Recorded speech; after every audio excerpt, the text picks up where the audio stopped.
grown man business. Priceless experiences, Napa Valley wine tasting, spoiling my women friends, sitting at the table with millionaires. The narrative is tax loops, accounts offshore squares. It's not allowed. Welcome. We are live. Welcome back to the number one home for personal development. Welcome back to Coin Game Ministries. This is your first time here. Welcome. I'm glad you're here. You could be anywhere in the world, but you are here with your boy, and I definitely appreciate you. This is the number one home for personal development. This is Coin Game. What it do? Hopefully your weekend is going good. If you can hear me, press 1, and if you can see me, press 2. And if the levels and everything is all good, we will do what it is that we do. How y'all doing out there? Hopefully your weekend is going accordingly, and you are somewhere where you are extremely loved. Amen. Hold on 1 second. This is a love summer. This is a summer of love, right? I feel it. It's a summer of love. It's a summer of reflection. It's a summer of growth. We're going to gracefully go into the winter and the fall renewed in our minds, you know what I'm saying, and our bodies and everything, right? Because this is a heaven on earth ministry. I don't know if you forgot about that, right? Where we want our heaven now. We don't want to die. And the path to get the heaven on earth is we got to open up. And we got to let this love thing flow a little bit. I know it's not a sexy thing. You know, hell, I've even been confused about it sometimes, but we gotta let love flow. This is ministry for the abstract mind, and this is a safe space for everybody out there that has an out-the-box philosophy. If you have children, please keep your children close. If you're paying attention to the news, I know you understand why I say something like that. Keep your babies close. Keep your children close. And if you got someone in your life that you're in a relationship with, be patient with each other, right? Be patient. This love thing is not an easy thing. So be patient with each other. If you're on Facebook, make sure you get your supporter badge. Show the world that you support this game and this ministry, right? Show the world. If you're on YouTube, the super chat is your friend and the Cash app is your friend. Tomorrow, we will continue our masterclass series of how to body bag builds. It will be at the same time, and that'll be 8 p.m. Eastern Standard Time. And this is week 4. And everything has been a classic so far. So I appreciate everybody behind the scenes that are my subscribers and my true supporters pulling up to the masterclass, because we're definitely taking a deep dive and people is definitely walking away with a better insight about this internet game, content creation, and just overall life, and how we can take these conversations and use them in real time. So tomorrow, it is week 4. We are back at it with how to body bag builds. I will see you there. And if you're interested in being a part of that masterclass, well, you see that little button down below? It looks like a heart badge. Go ahead and click that and become a monthly supporter. If you're on YouTube, click join, or you can go to kenbillions.com and become a member there. So tomorrow at 8 p.m., we will continue week 4 of how to body bag builds. Today, we're going to ask a question, right? What about the human, right? What about the human? We're going to talk about the mother that you picked. We're going to talk about the mother that you picked. We're going to talk about it's not personal. It ain't personal, right? And we're going to talk about owning your trauma, and mothers do finesse. Yes, they do, especially if those mamas got sons. If those mamas got sons, mama definitely can finesse. And in those relationships, there's an interesting dynamic. In those relationships, it's the mother, son, husband dynamic. And when it's like that, mama can finesse. Today, we're going to talk about how to heal from mom's humanity. We're going to talk about how to heal from mom's humanity. Like I said, this is a summer of love. You know what I'm saying? This is a summer of a growth mindset. This is a summer of personal development. And before we take on any new age ideals, before we add anything to our toolbox, we got to go right back to the crib, you know what I'm saying? And to go back, we got to go and fix up some things, and we got to fix our heart. It doesn't matter what new book we read. You know what I'm saying? It doesn't matter what new experience we have. It doesn't matter if you go overseas. If you don't heal that heart up, if you don't learn to let mama go, right, and get off mama's milk, then you're never going to be right. Your flex is never going to be right. Your relationships is never going to be right. You can't skip that part. And I know, because I skipped that part. I thought, well, you know what? I don't care, whatever. I was extremely hurt, and I'm fronting like I don't care. You know what I mean? It's really digging at me. It's really a shadow over me. It's really hindering my growth process, and I'm fronting like I don't care, but I really do, though. Right? So we're going to talk about that, how to heal from your mom's humanity, right?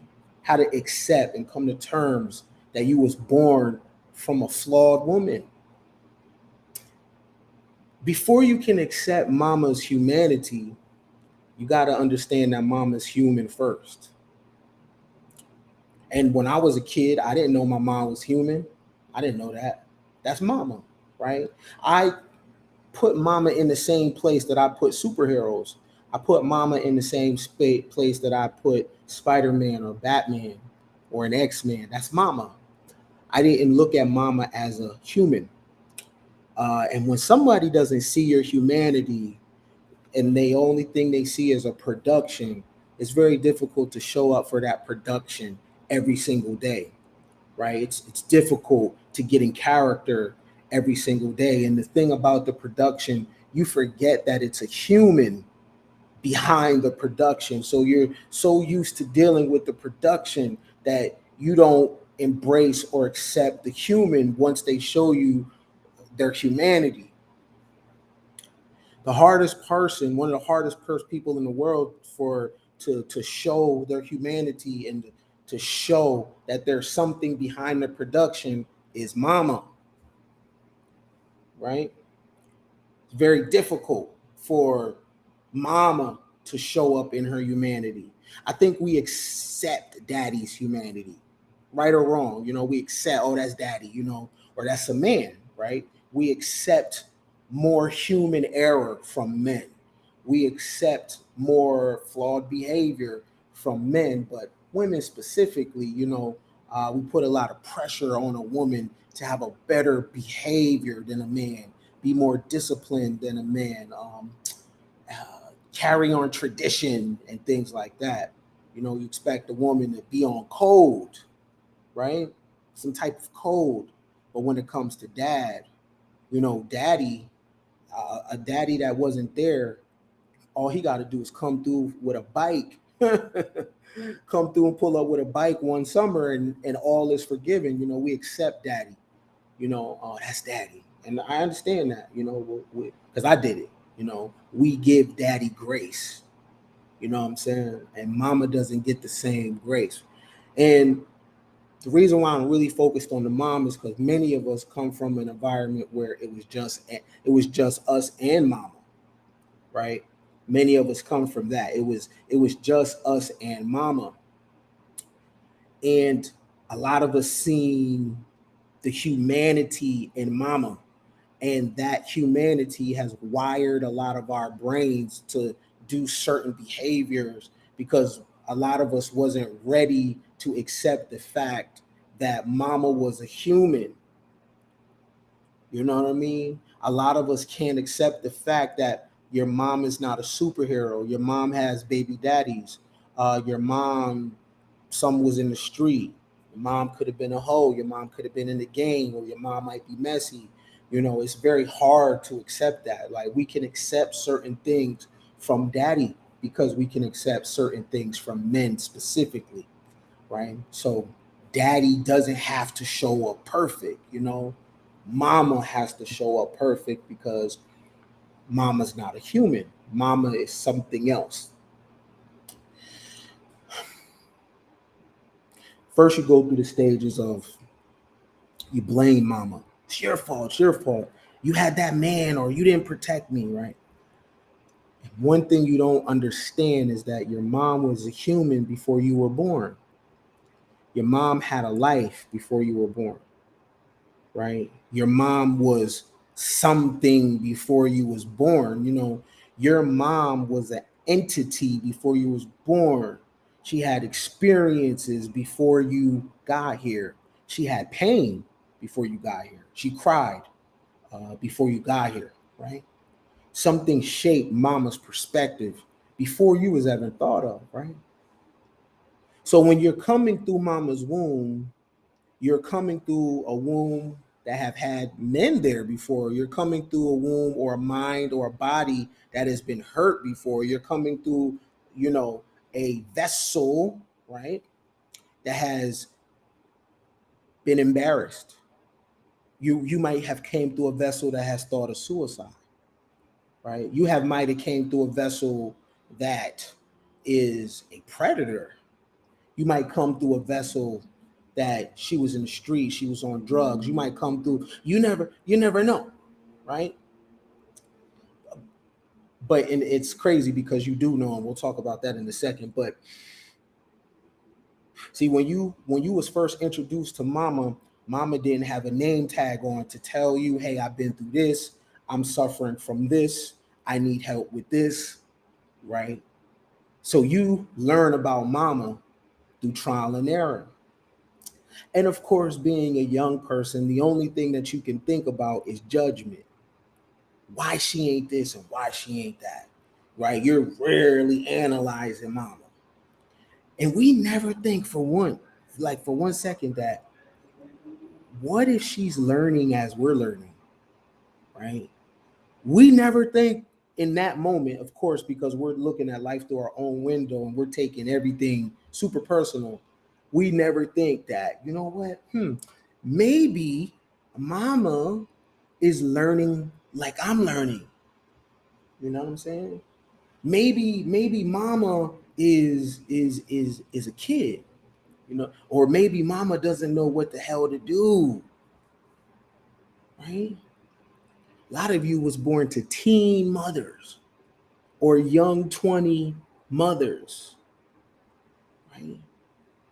No one gave them no handbook, right? The birth part was natural. The teaching part is not natural. You got to learn that, right? So these people are showing you their ways and they're teaching you the things that they know, whether that's problematic or not. But when you're a kid going through it, you're not giving mama no grace. You're not looking at her like that. You're not understanding that she's a human, because and here's what's so tough about that, because the human is trapped in the production, right? Mama is the production, daddy is the production. We have these labels that we put on the human, and the label is coded with a behavior, right? And because of the label, we have an expectation of the human, right? So mama, daddy, those are labels. Democrat, Republican, those are labels. Christian, Muslim, those are labels. So we expect the human to act in accordance with the label, but the problem is we forget that there's a human behind the label. We're so focused on the human being the label that we forget about the humanity part. We never stop for a second to ask the human, are they okay? We never, a lot of us don't ask the human, are you good? We don't ask the human, hey, is this a little too much for you? Right? We don't ask the human, hey, do you need help doing what you're doing? Are you spread too thin? Right? Do you even want to do this? Mother, father, husband, wife, those are all labels. And we don't understand that those labels actually have nothing to do with the humanity, right? Being a father, being a mother, that's things you do, but that has nothing to do with you as a human, right? So you forget that mom is a human. Not matter of fact, you don't even forget, you don't even know, right, that mom is a human. right? You don't even know that. When you find out your mom is a human, you find out that she's a human when she's participating in her vice. You find out that mom is a human when she is showing up flawed, and then it slaps you in the face like a ton of bricks. Oh shit, my mom is not perfect. You know what I'm saying? Oh shit, my mom has a past. You know what? Oh shit, my mom been with other men besides my daddy. You know, and it's super hard, especially if your mom was a teen mom. See, you're looking at mama as mama. You don't see the little girl in her though. You know, you don't. When you come from a teen mom, or your mom was a teen mom with your older siblings, you don't understand that in some part that she's the age she was when she had the child. So mama to you is 40, but she had the child at 15. Part of her is kind of still 15, right? A lot of teen moms have a sibling dynamic with their children. And what I mean by that is you think you're talking to your mother, but the relationship y'all have is at that of a sibling dynamic, right? Either way, that's a human, right? Right? If your mom has ever done drugs before, been in the streets, or um, had her heart broken, or did the heartbreaking, she stole or got stolen from, that's a human there. You know, that's a human, right? When you say mom, when you call her mother, mom, understand that you are not talking or addressing her humanity. When you say mom, what you're talking to is the production, because there's a whole nother side to that woman that you don't even know. You only know her as mom. Her friends know her as something else. Her lovers know her as something else. Her coworkers know her as something else. You know her as mom. Now, with knowing her as mom, you know a production, you know a version of her, but that's not all she is. And what happens is you bump into the other aspects of your mother, and it shocks the hell out of you. And sometimes it breaks your heart because you are seeing what you're seeing. But a lover knows your mom in a different way than you, and your coworkers and her friends know her in a different way than you. And a lot of your asses is too damn grown and too nosy. So what happened was you went snooping around, and then you learned the other side of the person that you call mom. And what you found out was is that's a human, and you don't like what you've seen, right? You found out that mama was what bleeds, you know? You found out that mama was a liar. You find out that mama was a cheat. You find out that mama was a junkie or a hooker, right? See, there's people that know your mom in that. You don't. And when you find out that she's something other than what you thought, your mind goes blank. See, because as long as you know her as mom, there's a control there. You're controlling the image. You don't really know what you're looking at for real, right? And when your mom shows her humanity, it's an attack and it's a shock on your control. And you're like, yo, and you're mad. How could you do this to me? How could you do this to me? Right? You're only thinking about you because you know her as mom. You don't know her as Rhonda. You don't know her as Sandra. You know what I'm saying? You don't know her as Brenda, Tamika, Karen, and Sean, Adana. You don't know your mom. Some of y'all mamas was in DMX song. Some of your mamas was dancing in Rex and Effect video. You feel me? Some of your mothers was in Juvenile's Back That Thing Up video. Some of your mamas done hooked up with basketball players. Some of your moms done hooked up with rappers, right? If you're 20 or 25, it is highly possible that in the 90s, your mama was was sliding off with MC Hammer and 357.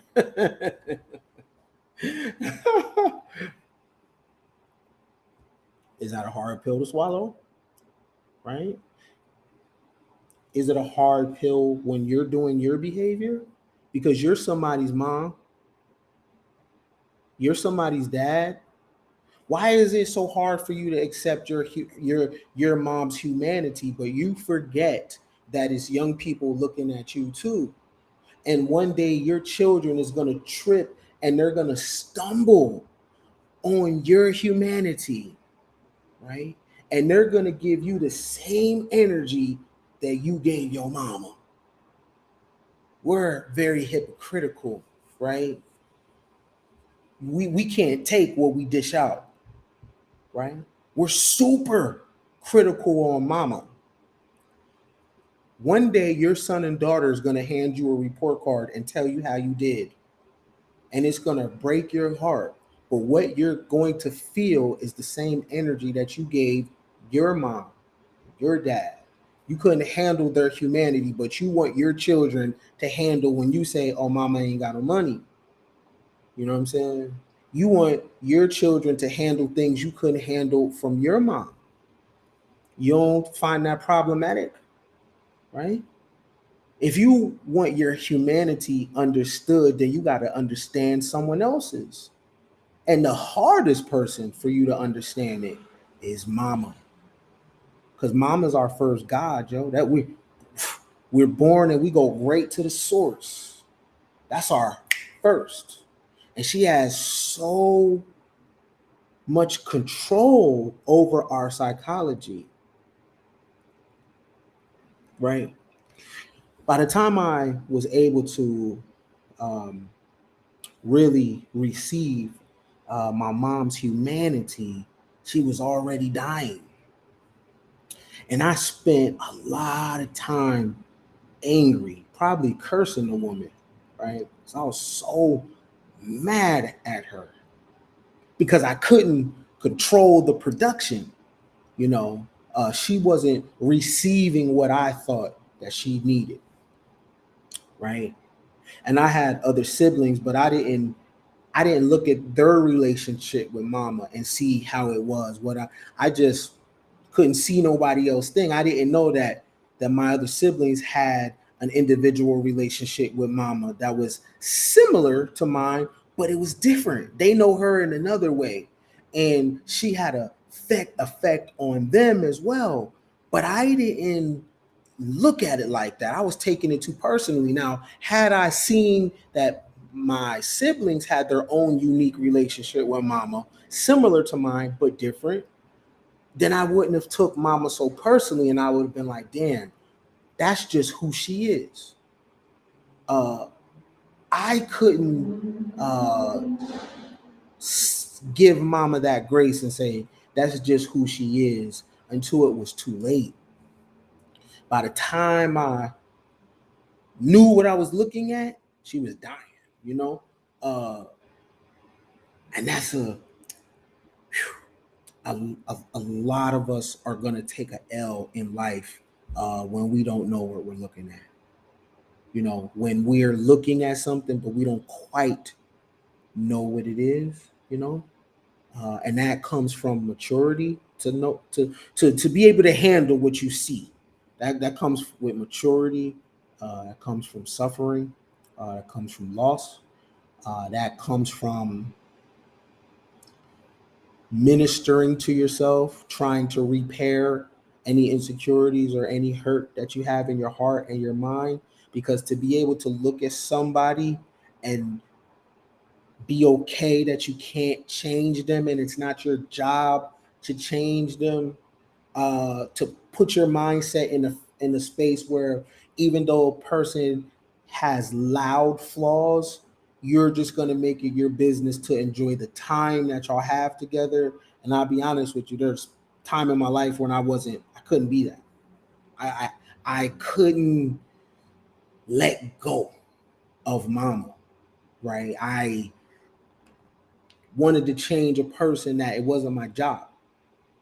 And that's not fair to her. See, here's the thing about this humanity shit, right? Is that mama has a right to live however she wants. Now, somebody will say, that's not true. You know, she mothers bring you in the world and blah, blah, blah. Yeah. But you know, over here at Coin Gang, we go to the meaning behind the meaning. You know, over here, we don't just stop at the surface level ways of thinking. So, yeah, I said that mothers have a right to live how they want, and they do. Let me tell you why. It's because we just use mama as a vessel to get here. That's all she is. We picked that mama. We picked that womb. And it's our responsibility to find out why. Why did I, why did you pick those people to come through? What about that story is something that you need? Because we talk about energy a lot and how energy can't be destroyed, right? Cool. Energy can't be destroyed after you transition. But what about before you got here, right? We talk about the afterlife. What about the pre-life? Because clearly that comes from somewhere, right? And has to be vibrating to a certain degree for you to land where you land, for you to go into whatever body. I picked my mom for a specific reason. When you're in a victim mindset, you'll never see the world like that, because the only thing that you can process is that life is happening to you and not that you're happening to life, right? Life is happening to you. You're not happening to it, right? When I seen the world like that, that life was happening to me, every relationship that I ruined, I linked it to mama. Oh, it's her fault. Is she didn't teach me how to love and she didn't hug me. See, damn, I wanted to say this to later, but I'll bring it up now. A lot of us don't want to let go of mama too because she's an out. As long as we can use her as a crutch, then we can explain away bad behavior, right? As long as we have these people that we're holding on to, there'll always be the fallback plan when we don't want to take accountability. I use my mom's name to justify a lot of wrong behavior that I had. I was hurting people and I used my mom as a cover. I used her flawed. I used her humanity to justify why I was doing wrong. See, it's not my fault, it's mama's fault, right? She is the reason why I am who the way I am. That's not fair to her humanity, right? Because her cross to carry is her cross to carry, right? That's not an excuse why I'm hurting other people. That's not an excuse why, uh, I'm underperforming.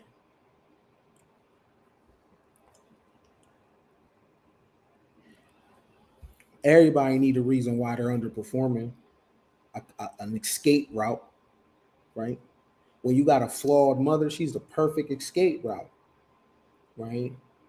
Oh yeah, she got baby daddies, right? Oh, she's this, she's that.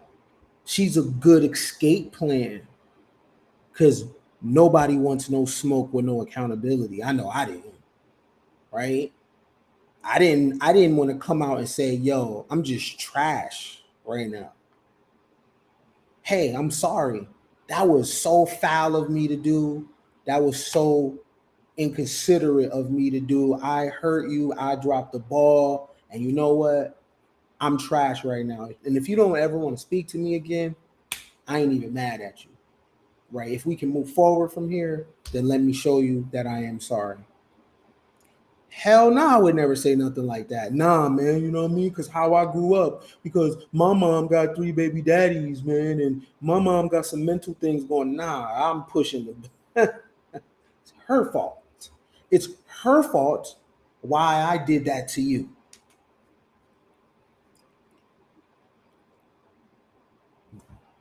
What makes you a man or woman is their ability to stand on your own too, right? What makes you a man or woman too is that you can. That's my fault, right? Your reward is yours, and so is your punishment. I nah, that ain't what it is, yo. It's crazy because all of us go to the movies, and the movies have us in suspended belief. You know, music is playing, favorite actors giving it all they got, right? Let's take Superman. Superman is all powerful, right? He just got one thing that is his kryptonite, right? He has one thing, right? And that's that kryptonite. And that kryptonite just sucks him dry, you know? And when you're in the movies, right, you're caught up in the movie. And when you see Superman suffering, you feel some type of way to the point you're like, come on, Clark. You start calling him by his government name. Come on, Kyle L. Get up, get up. You're rooting for this thing that is all powerful. It just has one thing that is its Achilles heel, right? You're rooting for the superhero that is all powerful. He gets all the sympathy. We don't do that for Mama, though. We don't do that for Mama, right? We want the phoenix to rise from the ashes, right? We root for the villain. We root for the hero in the movies. We want them to win. We're like, come on, hit him, fight. We don't extend that same to Mama, right? Am I excusing bad behavior? No.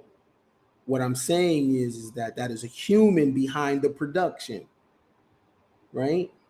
Humans are going to human. And what I'm saying is when your mom shows up human, charge it to the game. Now, I'm not telling you how to deal with her in terms of you might put some distance between you and Mama, right?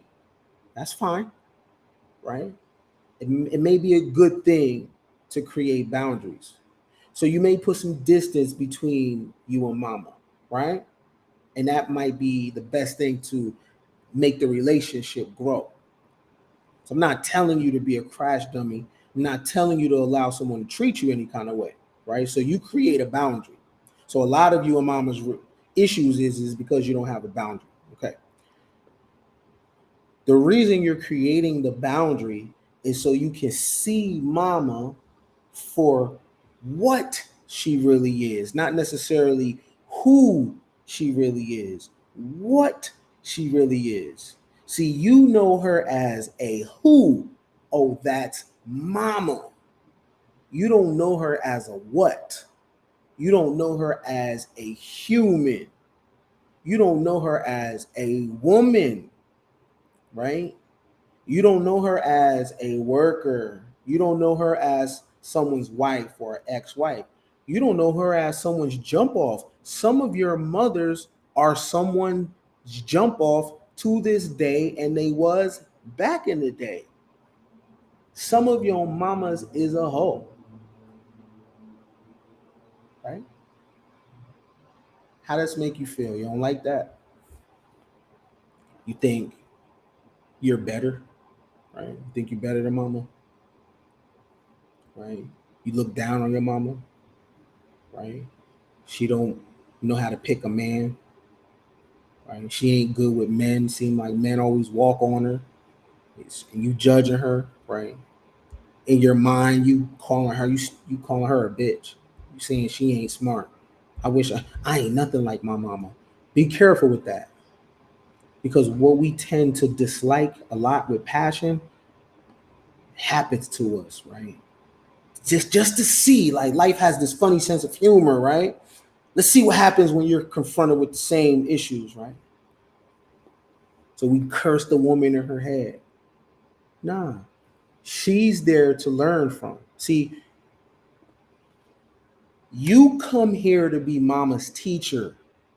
You are mama's Messiah, right? You're mama's Messiah.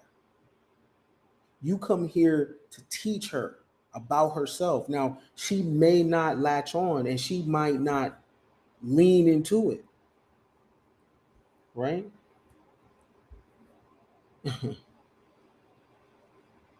But it's still your job to come teach my mom. See, what I was supposed to teach my mom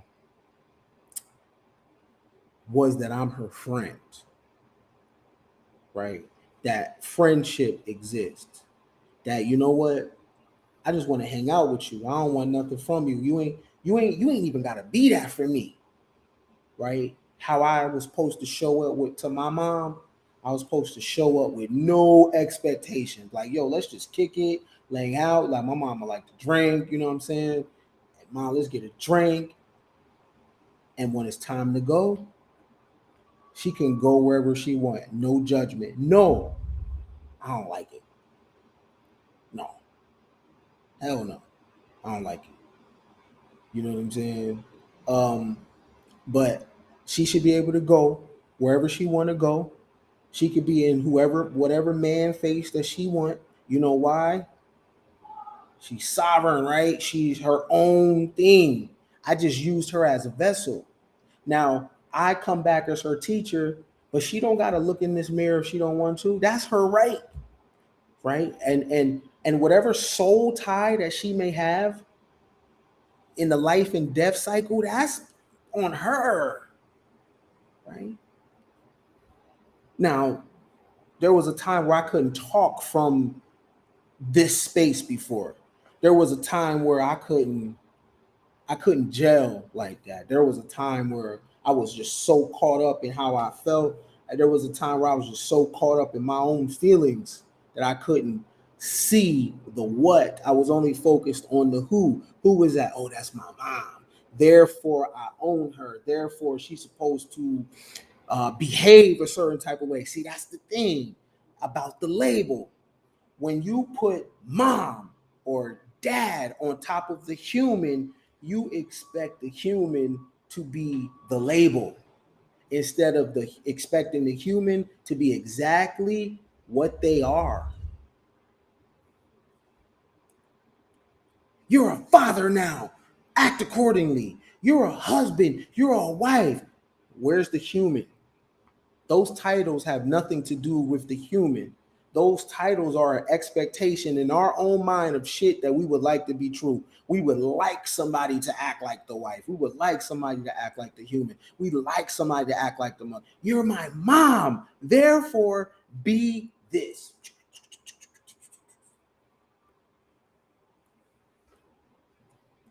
We don't extend grace and pull the veil back and be like, yo, are you all right in that production? Yo, do you even want to be a mom right now? Like for real, you just do you would you like for like 6 months to turn your mom thing off and then get with me when you're good? Do you even want to be a dad? Do you even want to be a husband right now? Do you even want to be the wife? Like, what is it that you want? Like, you wouldn't dare ask the people that you assign these labels to. You wouldn't dare pull the veil back and talk to their humanity. You're not gonna like what you hear. You want to be a husband right now? No, I like being it, but I just want to take like a month off. You like being a wife right now? I love being married to you, but I don't want to be a wife right now. We never had that conversation,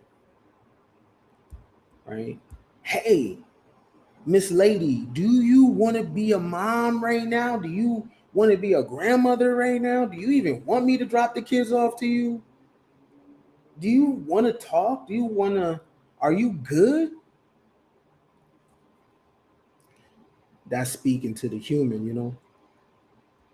How many of us are eager or willing to talk to the humanity, right?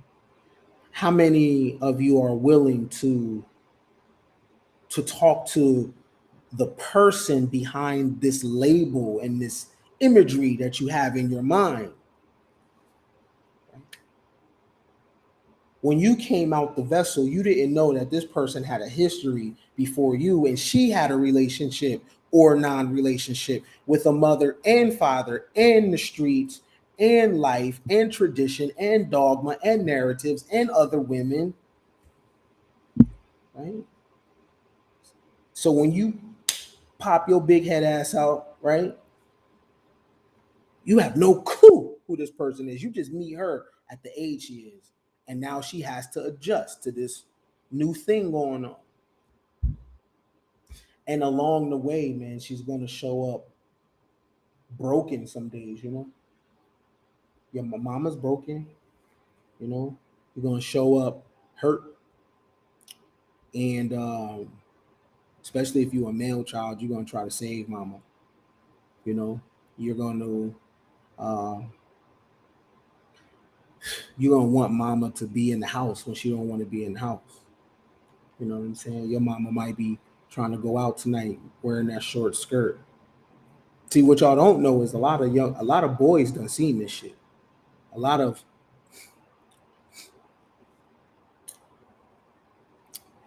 I know that we can tend to be very hard on dudes, especially now, rightfully so, though, right? But at the same time, if you are a real student, some of these mamas mess these boys' heads up, right?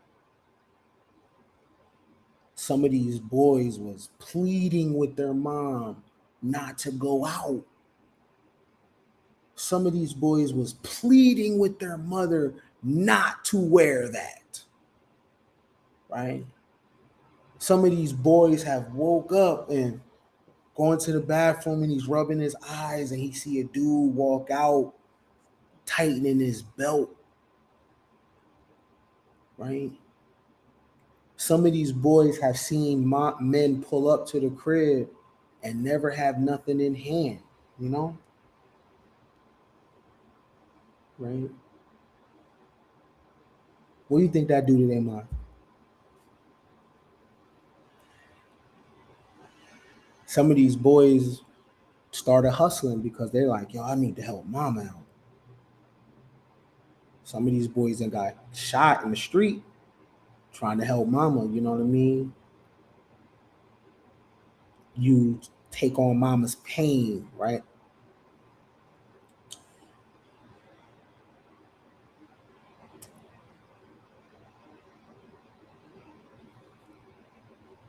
Some of those boys never get off mama's titty, right?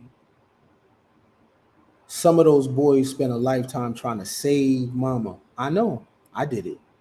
I wanted to, I wanted to save my mom so bad. I would. What about this? What about that? You know, I wanted to save a person that. I'm not saying that she didn't want to be saved. It's not my right to decide that. She got to decide that. It's not my right to decide what I think is best for her. She got to decide that. And then I will come in and do what I do to help get her closer to what the best looks like to her. But she has to make that decision, right? Your mom has to make that decision. And if you're a young man, I'm going to tell you to jump off the porch now than later, than to let go of your mom now. So a woman that is checking for you for real and that really fucks with you and really loves you, I'm going to say let go of your mother now so you don't ruin that relationship. Some people in the world are lucky, but not everybody. Some people get one shot, and then when it's done, right? And you don't know if you're that individual or not. And I subscribe to an abundant universe and all that, all that. I'm with it. but your abundance might be that right there, and you don't you might not have no get out of jail free card to trial and error with this person that's loving on you, man. Like I'm talking about like someone really love you.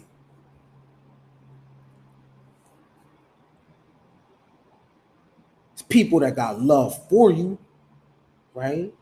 But if they don't see you, you still my nigga, you still my peoples. It's all good. But really love you though, yo, you are really, really lucky, right? If you find somebody that really loves you, and then for you to be able to duplicate that,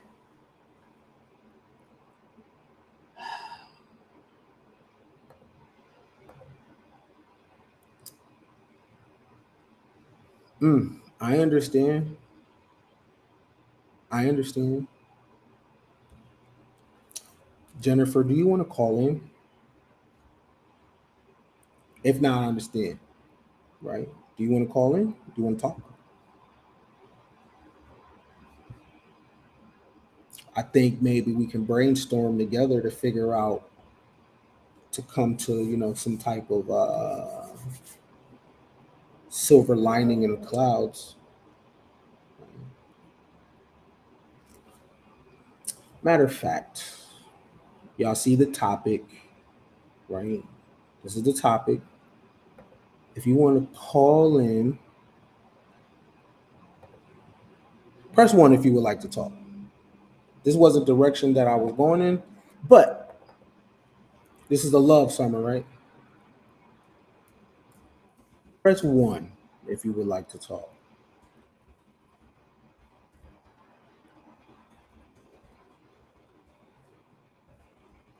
If you would like to call in, I'll listen. No judgment, no shade.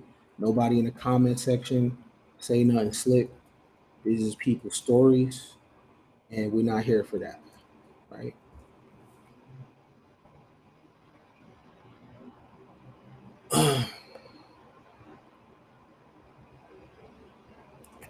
All right.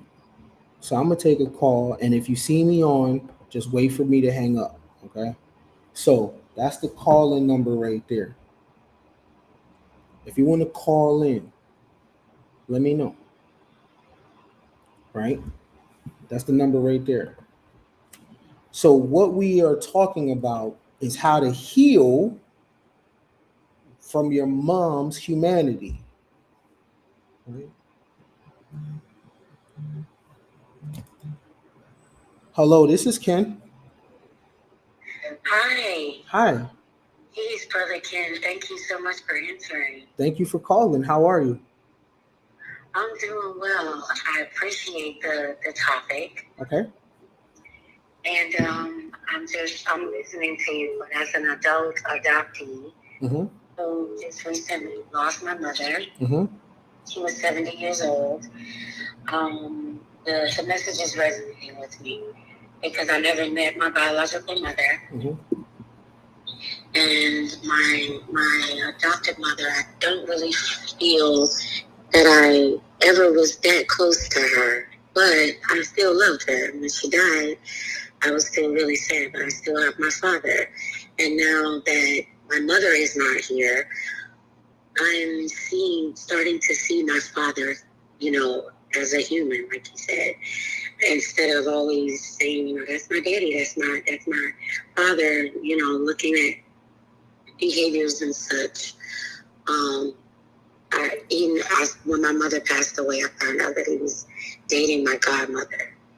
So now I know this is getting personal, but now I'm having to look at my father, and I'm thinking about my mother, and I'm also thinking about my biological mother, who was only 17 when she had me, had to give me up for adoption. You know what I'm saying? And now I'm having to look at my godmother, like she wants me to accept her like she's my mother. Now that she's dating my father and my mother has passed away. And what do you think about that? Are you hurt? Be honest. At first I really wanted to go off. I was like, all right, I need to I need to chill because I didn't know if I wanted to, let a kid out of the bed on her, or, I didn't know how it was going to go. If I was going to have to face this woman because I loved my father so much. I just respected him and minded my business. I just remember a time when I was a teenager and I decided to, go the other way, just being young, trying shit. My mama went with that shit because she was like, they Christian, came up Christian and all that. So she wasn't with that. But my father, when my mother turned her back and kicked me out and everything like that, my father was there. And he used to like slide up on me, sneak up, go behind my mother's back and look out for me and things like that. So I remembered that. And I said, well, I still need to look at him like he's a human, not just his behavior, because he didn't judge me. You know what I mean? So, yeah. Let me ask you this. Can you hear me? I can. You forgive Mama? My mother who passed away, The or one, my biological mother. the one that gave you up for adoption.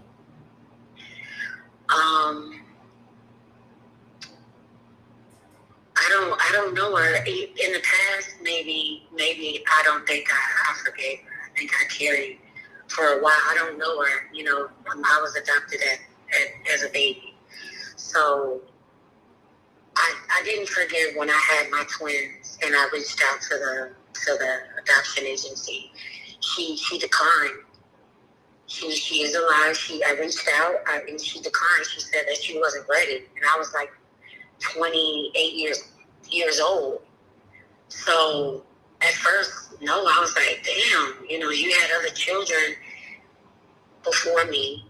My biological grandmother, I guess, took on her children. Because if I was born in 87, she already had a 3-year-old and a 1-year-old. She started at 13. Okay, so stop right there. Herself. So stop right there. Stop right there. So if your mom started at 13. 13. Okay. So can you forgive your mother? Yes. Yeah. Absolutely. Right? Yeah, right? I'm 35 now. Right. I got 2 of my own. I'm going to ask you a tough ass question, okay? Think about it first, okay? All right? All right. All right. Why do you think you picked her as a mother?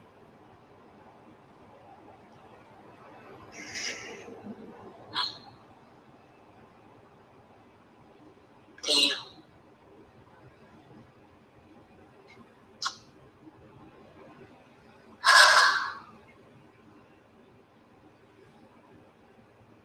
I guess to heal through my own lessons.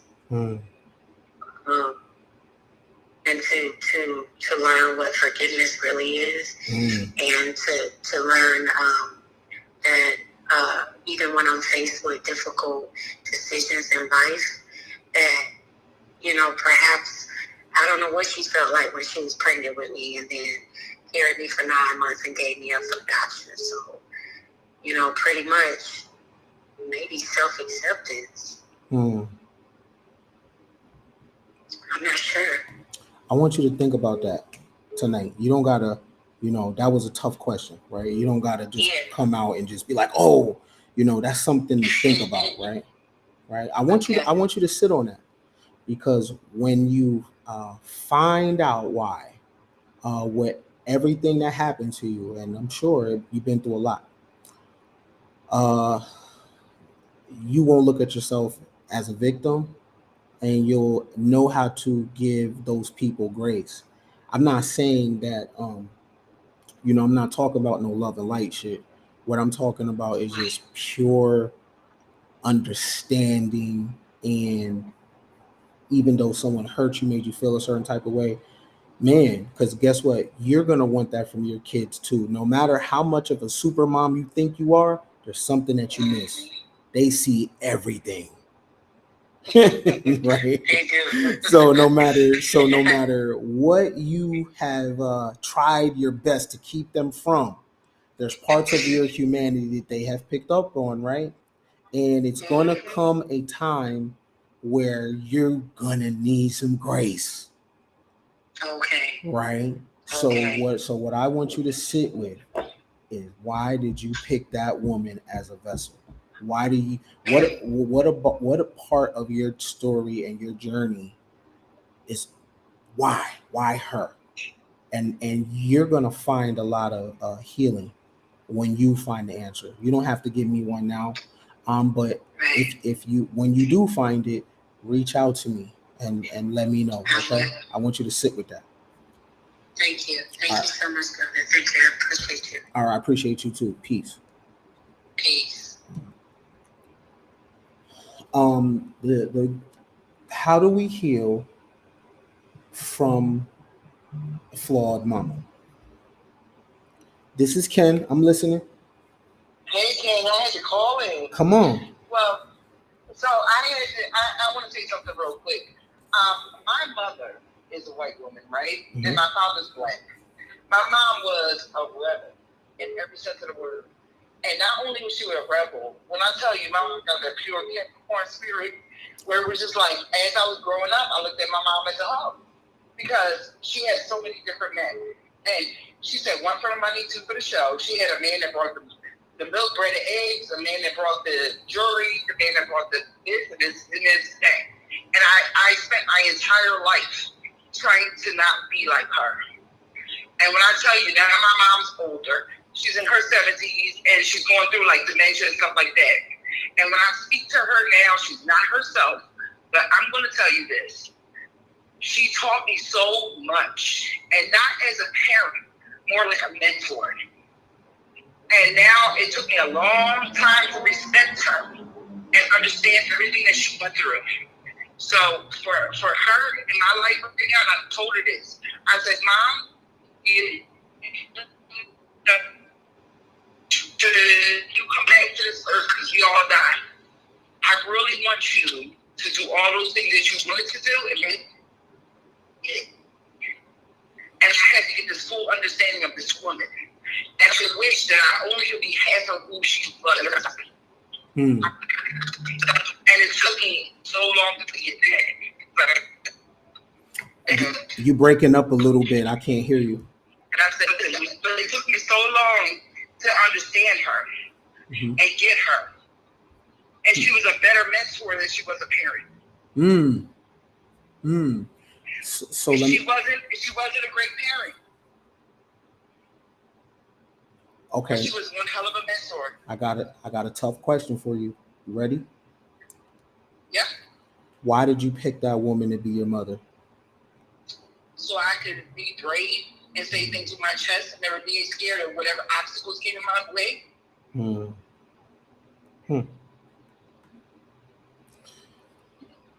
Outside of motherhood, to be all those things I was put here to be, outside of being a mother. So the day that your mom transitions, the day that it happens, are you okay with totally releasing that? Yes. Yeah. Congratulations to you. Because she did all the things she was supposed to do. She spoke life into us. She gave us the best she could give us, and I totally forgive her for anything that she did not give me. I thank you for sharing. Of course. Thank you for sharing. Is there anything else you want to say regarding that? No, thank you, Ken. I appreciate you. All right. All right, thank you. Wow. Shout out to her. Shout out. This is very, I know for some people that's their first time hearing, someone talk like that, and uh, heal head on, right? Going to it, like going towards the smoke, running up the chimney. You know what I mean? Um, how do you heal from a flawed person, right? And some people might, what about the moms? Moms get all the love. Dad gets a lot of love too, because dad, he gets grace. Now they might make Homer Simpson characters, and in the media, the dad is always a goofball but it's there's a level of grace there that if he shows up human, oh, that's just dad.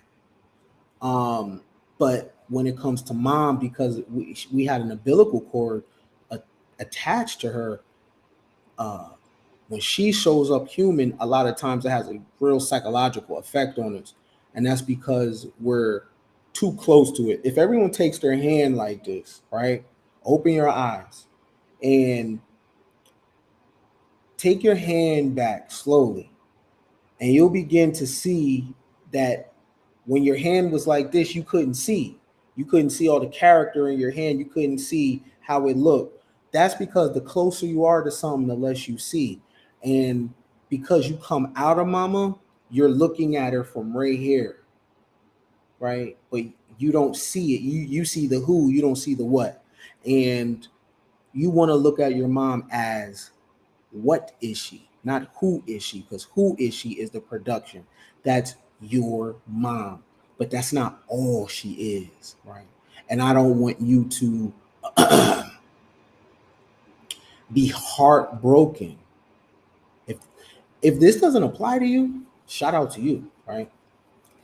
So you don't have to apply it to mom. You could just you apply it to a lover, or apply it to your children, apply it to a friend, about not who they are, what they are. There was a few people that called. If you want to call in, no judgment, no judgment. I want to help a few more people, or at least allow you to talk. And I know that it's hard to find a no judgment zone to chop it up about some real things. You know what I mean? This is Ken. Hi, Ken. Hi. Thank you so much for this. I really appreciate it. I've really been listening, and I've been getting so much healing. But my question is about my mom. Is like, my mom had me way older, so I was able to see my brothers and sisters are literally double my age, right? And so I could see everything of the nuances. And it seemed like when I was born, she wanted to become, this religion and completely ignore everything, right? Of what she did. Like I couldn't see it. And so my thing was, it's like where I gave her that grace, and I wanted that grace, and I wanted that connection, but she didn't give it to me, I guess from her pains. And I feel like that's what it was. It's like I always wanted her to be real with me, but she wouldn't. And it caused like so much damage, especially a lot of religious trauma, so that's where I'm at with it. But I forgive my mom. Like, I would send her flowers, but with her religion, we're estranged. Like, it's like a situation where they tell her she can't talk to me and stuff, and she goes with it, to the end. And so that's where I'm at. It's like I want to get that grace, I want that connection, but it's like she doesn't give it, and it's hard. How old was your mom when she had you? 46. Oh wow. Okay. So she was grown. She's 80 this year. Oh, she was grown. Okay. All right. But she had my brothers and sisters be hella young, like 15, 16. All so right. They're like literally double my age. So I want you to tell me the story of your mom when she was 21 years old. Tell me what you think her life looked like. From what I'm hearing, she was off the chain. Like, she was in them streets. She was wilding. From what I heard, like, she never wants to admit this to me, or I never get the story from her. I had to get the story from by proxy, and fragmented. But what I heard is like she was hella wild, but she did what she had to do. for, you know, for them. Like if it was stealing, if it was, you know, really wilding, right? But and bullying, like, you know, but like I said, when it came around to me, she had this change of life, you know, and so it's like literally a 180 in a way. But yeah, I was hurt. She was wilding. What is it that you want her to tell you? What is it when you say be real with you? What does that look like?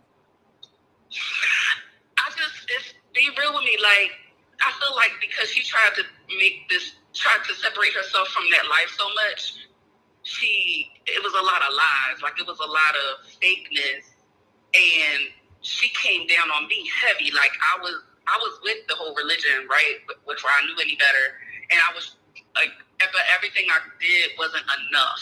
You know, it wasn't enough for her, and I was constantly like in trouble, or you know, or constantly not doing enough.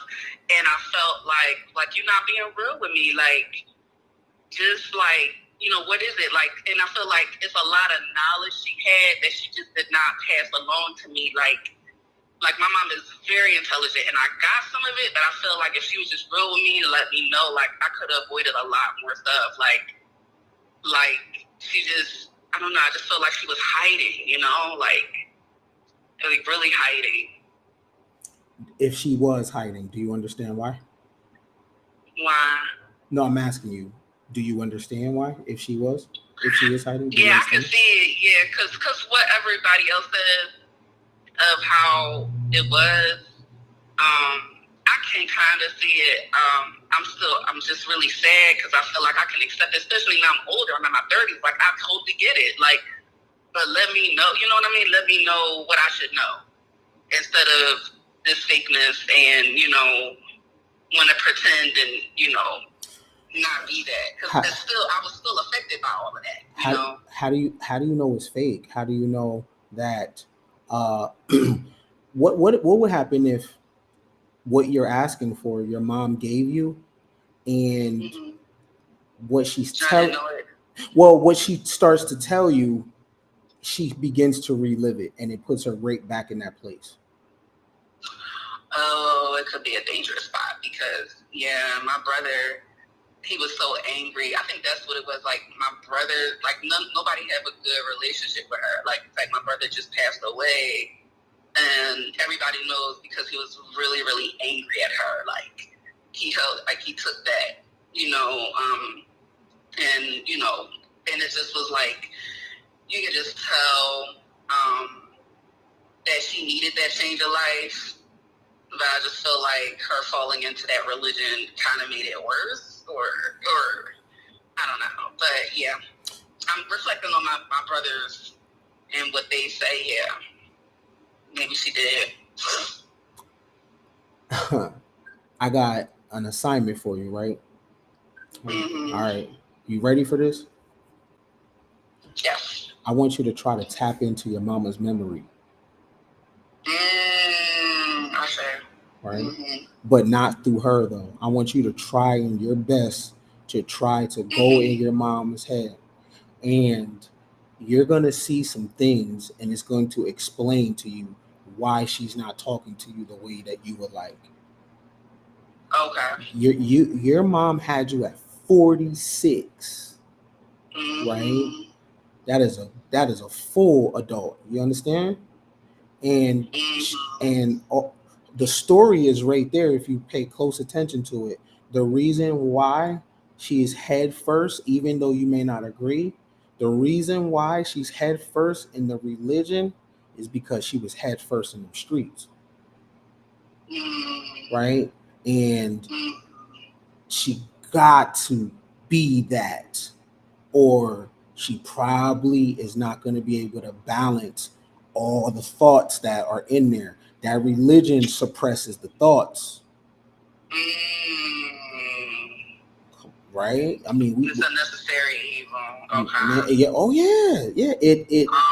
It keeps it in line, because look, we're younger, right? So we come from a space where it's express yourself. You know, we got personal development, we got the internet.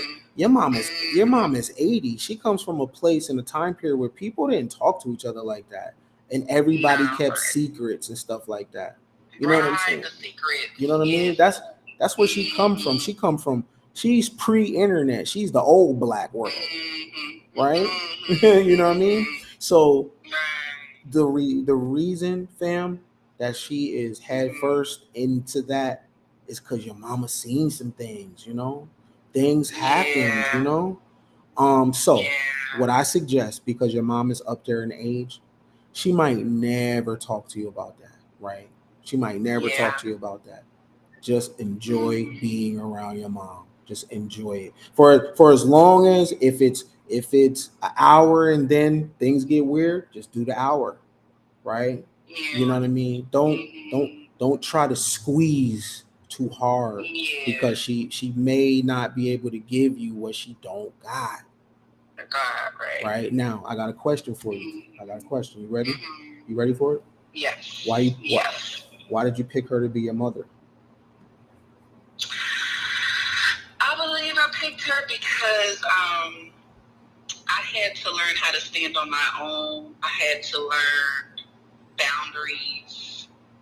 I had to learn deep forgiveness, and that I have the strength, regardless, like of who don't support me or not. I had to learn fortitude. Like that word. And I had to learn my femininity, like how to not be so not receiving. And like trust the universe, trust the Most High deeply. Yeah, that's what I chose. Okay, I like that. So what I'm gonna say to you in closing, love, enjoy your mom. Don't squeeze so hard. Remember, she was human first before she became your mom, right? If that religion is the thing she's leaning on right now, let her do that. And if she ever asks for help, then you step in. But don't judge it, because you don't know what's going on there. But I challenge you to try to go into the spirit world and try to hop into your mom's mind, and then you'll realize why she don't want to talk to you about certain things. Okay. Thank you so much for this. Oh, for sure. I appreciate it. All right. And I love all your content. All right, for sure. Appreciate you. All right, peace. Take it easy. Sometimes mama don't got it to give. I learned the hard way. I had to learn the hard way. You know what I'm saying? Mom, I can't dig my mama up now. It's a wrap. You know, I learned the hard way of, hey, I don't know what I'm looking at. You know, hey, I need to extend grace. Hey, I'm out of line. You know, the way that I'm judging this woman, I'm out of line. I'm out of pocket. And I was. And so you get the profit off my pain. I'll take another call if somebody want to call in real quick. Trust me, I'm listening, I'm receiving, and I just want you to know that anytime you chop it up with the kid over here at Coin Gang, it's a no judgment zone, fam. Hey, this is Ken. Hi. Hi. Turn that down in the background for me, fam. Thank you. Okay. I'm listening. Okay, so I wanted to call in. I was listening in. This is a great topic. I'm in the process of my own healing journey, and I'm having difficulty, like, healing from the pain that my mother has caused me. So my mom's a single mother. She and I have a sibling. My older sister, we're 8 years apart. Then I'm the youngest, and we have different fathers. But I feel like because we have different fathers, treats us differently based on those relationships she had with those men. And as I'm getting older, I'm realizing and trying to understand her as a woman, it's very difficult for me to, like, be a little bit forgiving towards her because of how she treated me because of her relationship with my father. Question: do you judge her for being a single mom? I would say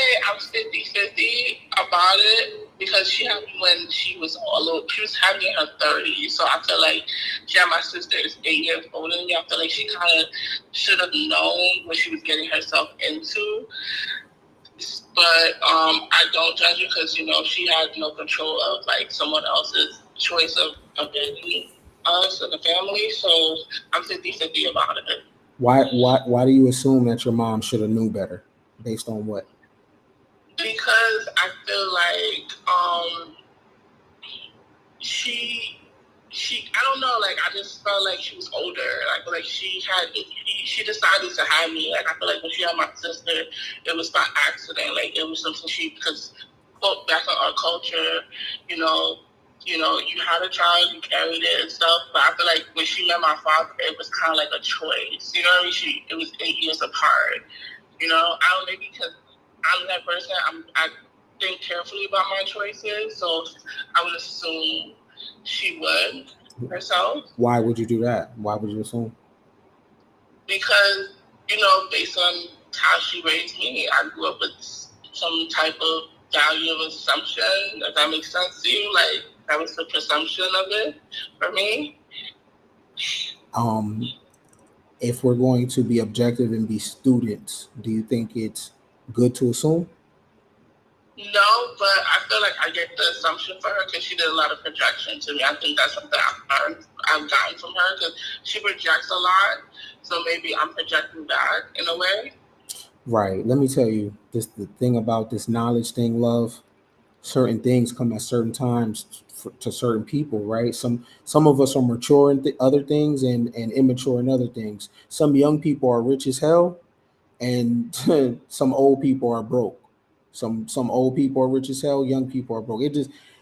There is no absolutes in things. So if you assume that your mom's supposed to know something, then that takes the humanity away from her. Like you're not understanding who she was. She was an individual before she got here, right? And you're her teacher.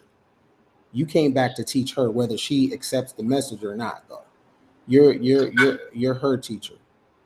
I think in a way I am because I feel like my journey as I'm healing, I'm teaching her things that I'm learning in the process too. Like for example, with the boundary stuff, I'm learning to set boundaries with her to kind of develop my relationship with her and communicating that part of it too. So I feel like she's learning as I'm growing and healing in myself too. So you think if your mom was married, you would look at her different? She is technically married. Oh, she is. Okay. She just, my father he's estranged. Oh, so she's still married to him. Yes. And is she seeing someone now? No, she's very old school. Like she's one of those people. Once you get married, she don't believe in divorce. I had asked her about that years ago, and she just was, this is, I married him. Whatever the outcome is, it is. So I don't technically consider her a married woman because how I view marriage is not that. So if she's married, how is she a single mom? What do you mean? I'm missing something. The reason I say she's a single mom because she raised me and my sister on our own as a single parent. She didn't get any financial help or any type of help, emotional, supportive, any type of help from any of these men that she had kids for. How many men she had kids with? 2, and 2 men. Okay. One my oldest sister and me. I'm the youngest, So you kind of like side eye her because none of. I side eye her because I feel like she chose to have me. That's why I'm side eyeing her because I feel like she could have made a better choice, but I realized as I'm getting older, that she couldn't control certain situations. She could have made a better choice in what? In men? Yes. Where was who was there anybody that taught her that? Honestly, I don't think so. Her father was married and my grandmother was the other woman. So that gets complicated itself alone. Mm-hmm. So if your mom didn't have help in choosing the partner, would you extend her grace for that of just basic trial and error?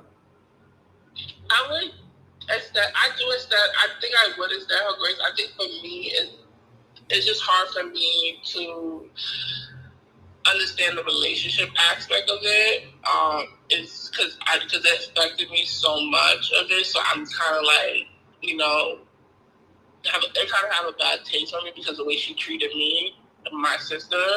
So that's why I kind of have like a side eye on her. It's like, okay, I understand that these situations happen with these men, but also we're your children, and we should come first. What says who? I mean, if I was a parent, I would take care of my kids. You know, that's just me. Your mom's not you. I guess. Right. You're right about that one. You just use her to come as a vessel. She doesn't necessarily have to take care of you, though. So look, I'll give you an example. Do you realize like the primary difference between a reptile and a mammal? Do you know it? Not this time. I can't. So think about any animals that lay eggs outside of like a bird or something, right? Animals that lay eggs oftentimes don't nurse their children. They lay eggs, it incubates, but like a turtle or snakes, reptiles, they're born on their own. Now, when you look at mammals like gorillas, apes, elephants, anything that has nipples, and it feeds its young, it basically teaches the young how to hunt, but then it goes on its own. It doesn't. Some animals don't move in packs, but my point is that mammals have a different type of relationship with their children. Some people have a mammal side of their brain open, and some people have a reptilian side of their brain open. What that means is that they're going to give birth to you, but they might not be that close to you, though. Just like a reptile. Okay. Right? And if you look this up, we actually have two parts of our brain, a reptilian part of our brain and a mammal part of our brain. And when we look at the way reptiles and their relationship with their young, they don't feed them. There's no nipples. A mammal gets its milk directly from its source, which is mom. There's a different kind of connection there, right? Mama bear. We always talk about mama bear, or a lion and the cubs. But it's not like that in a lot of reptile world, where the animals or the animals that are born fend for themselves. Turtles fend for themselves. Snakes fend for themselves. A lot of insects fend for themselves. What if it's possible that your mom doesn't see the parent situation like a mammal, but she sees it more from a reptilian perspective? I could agree with that, because I have other family members. I talked to her about parenting a little bit, but I can see her perspective being that way, because my perspective is the opposite of that. So yeah. All right, okay. I'm sorry. I got a question for you. You ready?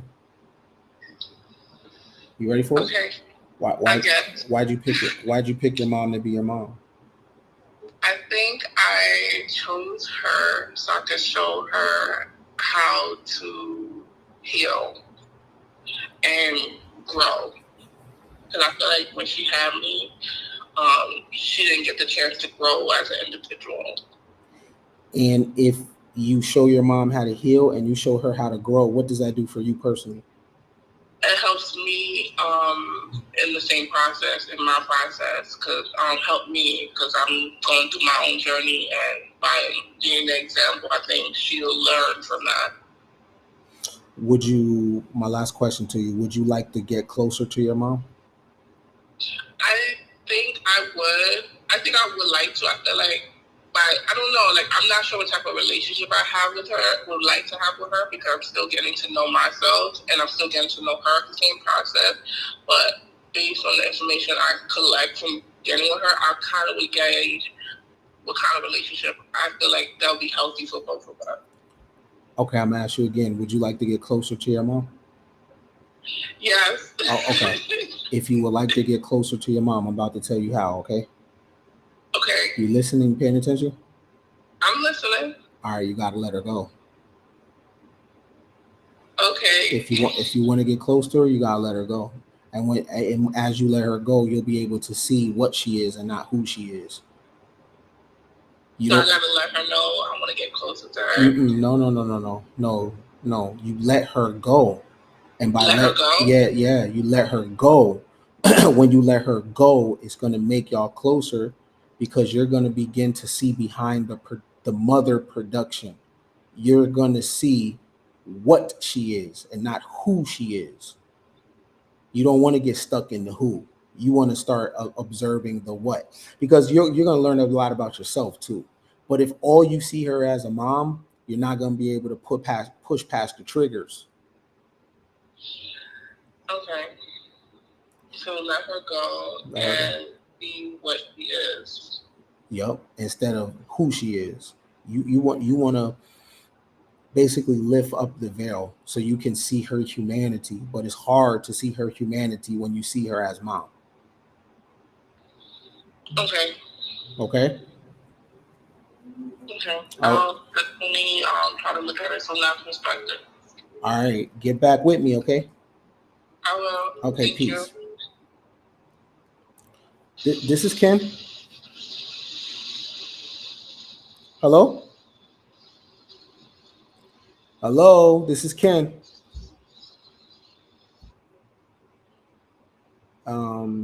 857, if you're still there, I'll take your call.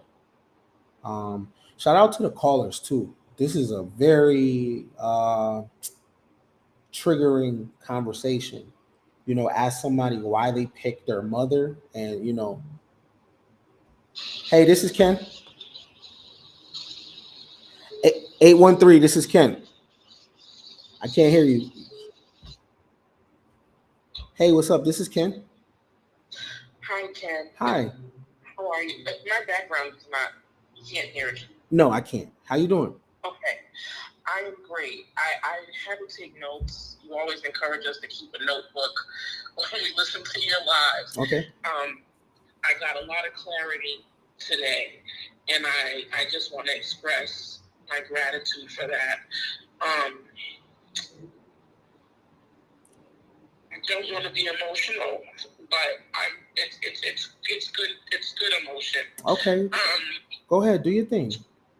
So one of the things I got clarity from, and I'm really calling in because I want other people to hear what I'm saying, because it's clarity for all of us. We're not our own, and I appreciate the transparency that you share. So in that same spirit, I just want to share what I wrote, the clarity.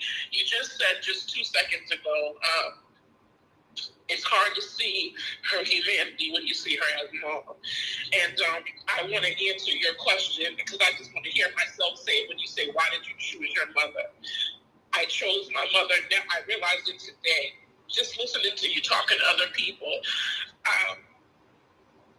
because she was going to need grace.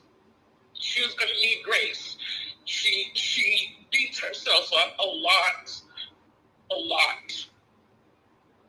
for what she didn't do. And I think we sometimes beat her up. And I've learned through my relationship with my own daughters and where I fell short, that I wanted the same grace that I wasn't giving. So just hearing that today, and this is not the first time you said it, this is not the first time you touched on the subject of mom's humanity, and I've reshared that because it really always hit home. So I just realized that question was something that I really want to be able to meditate on. All of our relationships are a classroom. And you said earlier today, we kind of came here as the Messiah for our mother. So for her, it's the grace that she needs, that she desires really desperately. I see it sometimes when I'm around her. It's intolerable to be around her sometimes because it's like, I want to just be a regular person to you. I just want to be a friend to you. And you're still trying to be a mother. And you're still trying to be the mother. But I want to love you as the person that you are. So it's the opposite of what you've been talking about today, where a lot of people hold on to, you're supposed to be a mother, where I'm kind of telling her, let that go.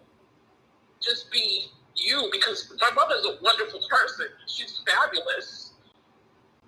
Like I always tell her, like, if you were like an older lady at my job, and we were co-workers, I would think you were really cool. But when you try to be this mother, it's like, you don't got to do all that. I like you for who you are. And, you know, I've experienced that with my daughters. We're literally estranged right now. But one thing you said tonight that gave me clarity and optimism about that is that when you're too close to the situation and you move away, you can see it more clearer, because I think my daughter just became a mother. My granddaughter is only 2. And I think that having a daughter will make her realize, like, you're a person outside of being a mom. And that's something I kept wanting to nurture in her, is don't forget who you are, because so it's just, I think all of it is just a lesson on grace for everybody. It's her future lesson, because her daughter's, you know, gonna get older, and they ask about her grandmother, her great grandmother, and then it's like that grace will come into play. Why are you and your daughter not talking? Well, tell me the truth. Honestly, I did something. I don't know what it was. We were doing really well. She had her baby, and the pandemic hit a few days later, and we were all staying in my house. They were her, my other daughter, I have a son. We were all here together. And I'm going to be honest, I think the reason why is because that's why this message that you have often spoke on about moms hits home, when they don't see me as a person. The fear of the pandemic, the fear of financial potential insecurity, the fear of, I've got all these adults at my house, what am I going to do? I'm the breadwinner, yada, yada. It made me obviously a little edgy. The whole world was a little on edge. And I quickly bounced back and was like, okay, no, all is well. This is going to go well. This is good. I know how to survive. I can, you know, but already the, you know, arguments and things, so they got their own place. And I think I fell short of one commitment or another. And they kind of just. Did you or not? Cut. Did you overpromise? No, I didn't overpromise. I didn't offer something. How? And I almost could read her mind that it was something that I think she wanted me to offer to do, and I didn't. Honestly, excuse me. How old were you when you had your babies? I was a kid. My first daughter 16, 17 when I had her, and the other one 19. So I was a child, and that was something that they, I don't feel like they understand. And I'm trying to, once they were 18 and 19 and made a comment to me, you never have to worry about that. I would never have a kid at the age. That's crazy. And I'm like, aha. All right, wait. You ready to talk to me? You ready to talk? Me? Yeah. Are you ready? I'm about to tell you what's going on here. Are you ready? Okay. I am. As much as you think in your mind that you're their mom, you're actually their sister. Absolutely. Right? Okay, so the way that you get back your relationship with them, you cannot come as a mom. You have to come as they see you, which is their sister. If you try to mom your way into a relationship, it ain't gonna work. You have to show up like a sister. I believe that wholeheartedly. And the thing about it is, I think I would do better at that than momming. And that's the issue that I'm having with my mom and with them, is that just let me be. When I'm being myself, just me, I can be a great friend. I know how to be a big sister. That's it. Do you know how to be their big sister, your daughter's big sister? When we are at our best, yes. When they have in their mind something else, no. Because I get, like my mother, defensive from the mom point of view, as opposed to saying, hey, let me explain this from a big sister point of view. Now, if I was to, when I have the opportunity again, though, I will, because they're sisters and they're very close, and I see how their relationship is with each other, and I do know that when I have the opportunity again, I'm going to explain to them just as what you're explaining to me, and come at it from that standpoint. So when you see me not being my best, treat it like I'm a person, as opposed to a mother falling short of this expectation. But sometimes we go back and forth, and it's like you said, I'm coming at it from a mom, and when I have to be a mom, I'm getting defensive. Next time you see your daughters, roll up on them and don't explain nothing. Okay. Just chill with them. See, the explanation and that only lands a certain type of way when there's trust established, right? They might not trust you because you're trying to show up as a mom, but they see you as a sister. How old were you when you had your first? 17. 17. I got married on my 18th birthday to their dad, but my first daughter was already born. Yeah, you ain't their mom. If you really want to push them girls away, try to be their mom. So let me tell you how to do. Right. Let me tell Every you. single time. Let me tell you how to do this though, right? So you show up as a big sister, right? But you counsel as a mom. Yep. Right? So showing up as a big sister, though, here's the thing that you're going to have to control. If you show up as a sister, they're going to show you who they really are, and you're going to have to receive that, and you're going to have to bite your tongue when you think you're supposed to be counseled. You be counseled when they come to you for counsel. Yeah. But if you want a relationship with your daughters, you have to show up as a big sister and not a mom. You can't show up in that mom production. They're not going to receive it. Real quick though, question. How does that look when there's a grandchild involved? How does that relationship look? You're actually the grandchild. Is it a daughter or is it a girl? Yes. Okay, that's actually your daughter. I feel that. Okay, so look at the dynamic. Understand this. Your grandbaby is your actual daughter, and your daughters are actually your sister. So the way that you want to show up as a mom, you show up like that to your granddaughter. But with your daughters, you show up as a big sister. You understand? Okay. I do get that. Now I'm about to ask you a question, right? You ready for it? I am. Why did your daughters choose you to be a mom?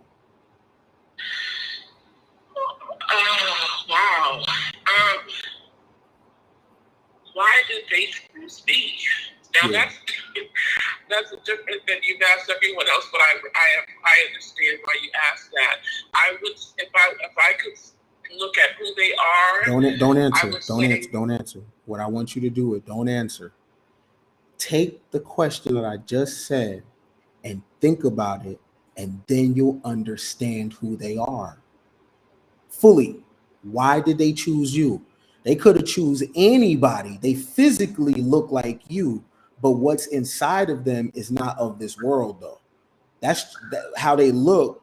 That they look like you and the Father. That's just their avatar, right? Yeah. But what they are is inside of them. Okay, so that was the life before the life. Okay, why did they pick you? If you understand why they picked you, you'll understand their psychology. So it's interesting that you say that. Though, No. Sit with what you said. Like that. Now you have to minister to yourself, disciple to yourself. That's no comment after that. You take that, and I want you to sit with that. Don't try to come up with the answer. Let it just sink in. Why did your daughters choose you to be a mother? Okay. Yeah. When you find that answer out, the experience that you're going to have with your daughters, aka your sister, and your grandbaby, aka your daughter, I'm telling you, it's going to be some of the most fulfilled, or you're going to feel probably more complete than you ever felt in your life. Okay. Thank you so much. Thank you. All right. So just, if you need to cry, you go ahead and cry, and just know that this is Coin Game. This is with Ken Billions. It's a safe space for you to be yourself. Okay, so I want you to sit with that. Why did my babies choose me? And anybody, why me? It's going to tell you a lot about them, and it's going to tell you a lot about you. And I wish you well on the journey, beloved. Okay. Thank you so much. Thank you. Shout out to the callers, huh? Shout out to the callers. I missed a call that was just calling. I'll take one more call if anybody wants to talk. I'll take one more. Um, if you called in and I didn't answer, come on and call back. I just don't want to interrupt nobody's flow. All right. So call back. If not, then all the callers that called in, I appreciate your humility and your vulnerability of talking about something so triggering, right? Oh, we got a call. Caller from the 914. How are you doing? Can you turn me down in the background so I can hear you? Oh, let me okay. Hello? Hey, hi. Hey, so as far as you talking about not expecting anything from your mother, after basically an estranged relationship. Yeah. How, if I didn't grow up with you and you're saying you're coming back in my life and we're moving towards healing, why would I not expect for you to be, well, what I see as a grandmother? Like, you're there for support. I don't feel like that's judging them. Like, if we're moving forward and you've attained wisdom, you're supposed to know what the family unit is supposed to look like. Why do you think they're supposed to know that? Because you claim you missed me and you wanted to be there for me and this, that, and the other. You're mad? Are you mad at your mom right now? I'm not mad. I'm annoyed. I'm very annoyed by her. How you know it's not mad? Because this is my life. I've had these emotions for too long. I can't explain it. It's hard for people that grew up with their family, I feel, to understand that mind-body disconnect. I can pull it out in a snap. And I've talked to you about this before because I've called your hotline. But, side note, you need do you have like consultations? Because I want to pick your brain, and it's too many details, and that hotline gets pretty expensive. So I feel like you should offer consultations for like $75, $50. I can't tell you what the price on it, but I want to pick your brain and just, I want your perspective on everything from friendships to my relationship to just everything. Okay. All right. I do have consultations, but I'll put it in the chat. But go ahead. What was you saying before? I want you to continue what you were saying. Okay, can you guys go out of the room and go to the room? Go play Fortnite. Go ahead.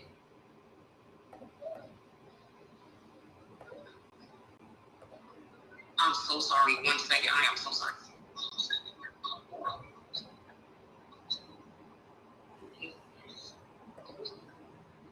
Okay, so yeah, I'm really like her because we're on like this emotional roller coaster. And there was a young lady that called earlier when she said it's the complete opposite. I so identify with that because when I first contacted my mom, I wouldn't be looking for you if I was judging you. You know what I'm saying? But she's so focused on what she didn't do, it creates this dark. I don't even know how to put it into words. What does moving forward look like for your mom? For her? Yeah, what's moving forward for her? Stop being insecure. Stop. No. Wait. Slow down. Listen to what I said. I said what's moving forward for her. What does moving forward look like? Oh, in her mind. Yep. Oh, me taking care of her and rewarding her like she was there for me. Is this what she said? It's actions. She thinks she's supposed to just get everything. Is this what she said? She doesn't have to say it. You do have to say it. She thinks she gets the car. Where's my mother-in-law suite? You guys are buying a house. Make sure that's there. You know, it's just little stuff like that. But you should find out what moving forward looks like to her. Acting like everything's okay. I know what it is. Listen. Okay. And how can we move forward if we can't have a conversation? It's like it seems like the only way to move forward is to act like nothing happened, or you know what I'm saying? Like I know you know what I'm saying. Okay. Without putting all my business out okay, there. No. That's why I want a consultation. Okay, I just posted it in the chat too. So listen, why can't we act like nothing happened? Why do we have to revisit the past? Okay, at first that wasn't important. But okay, because when I first hooked back up with her, I only had one child. Then I had another son. And I've had 2 more sons since then. And the love that we share, questions come up in my mind for her. Why can't I ask those questions? Why do we have to walk on eggshells and pretend for us to move forward? That's not fair. And if you and it comes up because she throws darts. I wouldn't be thinking about it so much if she didn't throw so many darts, and you know where the darts are coming from. So then I'm focused on it too. I'm not making excuses, but this just is what it is. And you know? And why do you think the darts affect you the way they do?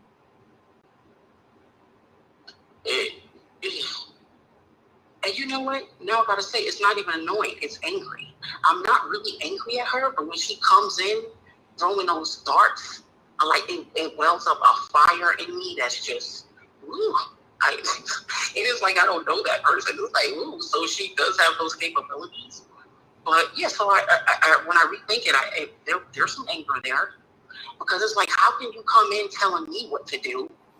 It's like she's trying to overcompensate for the fact that she didn't do what she was supposed to do for her 6 children. So then she comes in my home acting like she's the boss. And I know it comes from her, but yet and still, it's so annoying. It's like, yo, shut up. And I know that's disrespectful, but it gets to that point. Let me ask you something. Your mom did something to you in the past that hurt you a lot? No. You sure? Yeah, I'm sure. I mean, I understood that there was the crack epidemic and she fell victim to that. I came into this fully understanding that, and I was not mad at all. But like I said, you don't think you're mad? I'm mad at the fact that just her how she deals with me. Hey fam, listen. Yo, let me tell you something. If you are mad, it is totally okay. That's okay, yo. And that's a real feeling, right? And I'm not mad at her though. listen to I'm only gonna go off information that you're giving me, but I'm just listening because there's passion there, and that passion is for something. Let me tell you, I remember the crack and the drugs, and I remember what it did to parents. Like, I don't. If your mom went down that street and you've seen it, you heard about it, that is in your mind, yo. That's mama. I know what that drug does to people. And if you are mad at that and you haven't been able to fully, without the conversation going left, if you haven't been able to fully express to her that you are mad at that, I understand. Because it sounds like before y'all move forward, there are conversations that y'all need to have. The problem with the conversation, it needs to be in a neutral place. So because what I hear is passion, right? What I hear is passion. Now, it's okay to be mad at your mom as long as you understand the humanity aspect of it. Your mom is a I human. need to say something before I forget, Jay. Okay, shoot. Okay, because you're talking is helping me. That's why I need a consultation with you. It helped me get the thought where I need it to be. Okay, I'm mad that I know exactly what I'm mad at. Okay, it's like we were separated. Okay, I was lucky enough to get adopted. And life was good. That's why I'm not mad, I think, too, because I didn't grow up hard. I was well taken care of. So, and I learned a lot of things and I was raised right. So I think that's what helps a lot, too. Okay, I'm mad that, okay, we're coming back together and I don't talk to my adopted family no more. We need to create a family unit. We don't have empty body. You know what I'm saying? So, not just her, all of the kids, everyone's wasting time on emotions and being upset. You didn't do this, blah, blah, blah, blah. It's all of that. And I feel like I'm the most logical one. And we need each other. And the fact that she's focused on what she's focused on, we can't move forward. I'm angry at that. We don't have time to waste. Do y'all know each other? Do y'all really know each other? Who? Your mom and you. Do y'all know each other? Yeah. I don't know why I wasn't sure to say yeah. I can't say that confidently. Okay, so stop right there. Stop right there. 1 second. If y'all don't know each other, then logic, you being logical, is not going to help. Let me tell you why. If y'all strangers and y'all got these words unsaid and you got this history, this is a kinesthetic thing. This is a feel. This is about feel. This is not a place for logic, right? Logic is to think about thinking, the art of thinking. In this place right here, where you're coming from, you want to push logic to the side. You can add. What happened to dealings over feelings? Wait a minute. Yeah, listen. In this, yeah, dealings over feelings is you have to know when to deal and to feel. In this instance, this is not dealings. The dealings come later after, hey, all right, now we're whole now. Now what are we gonna do? Now you deal, right? So in this instance, it's feel. The reason why I'm telling you this is because I had a woman die right in front of my face, right? And I was in my dealings with her, right? And for a long time after, I acted like that didn't have an effect on me. But when someone dies right in front of your face, right, it definitely does something to you. It changes your perspective. And I, looking back, I wish that I knew what I was looking at, right? I was protecting myself because I was operating from my dealings, right? Because I was hurt. But I needed to feel a little bit, right? Use my feelings to navigate the situation of time and place and things like that. Listen, if I feel, I might not come back. I don't have time to lay down in the dirt like that. I have a family to be strong for. I'm raising 4 boys. One's about to go to college, and I'm shaking right now just at the thought of really feeling like I can't do that. You feel? I cannot. What you scared? It's so, because it would be feeling for her, feeling for every single sibling, feeling for the one that passed away just from the depression of life. I can't do that. What would happen? What would happen if you did? What would happen? I feel like I would lay down and wouldn't get up. You believe that?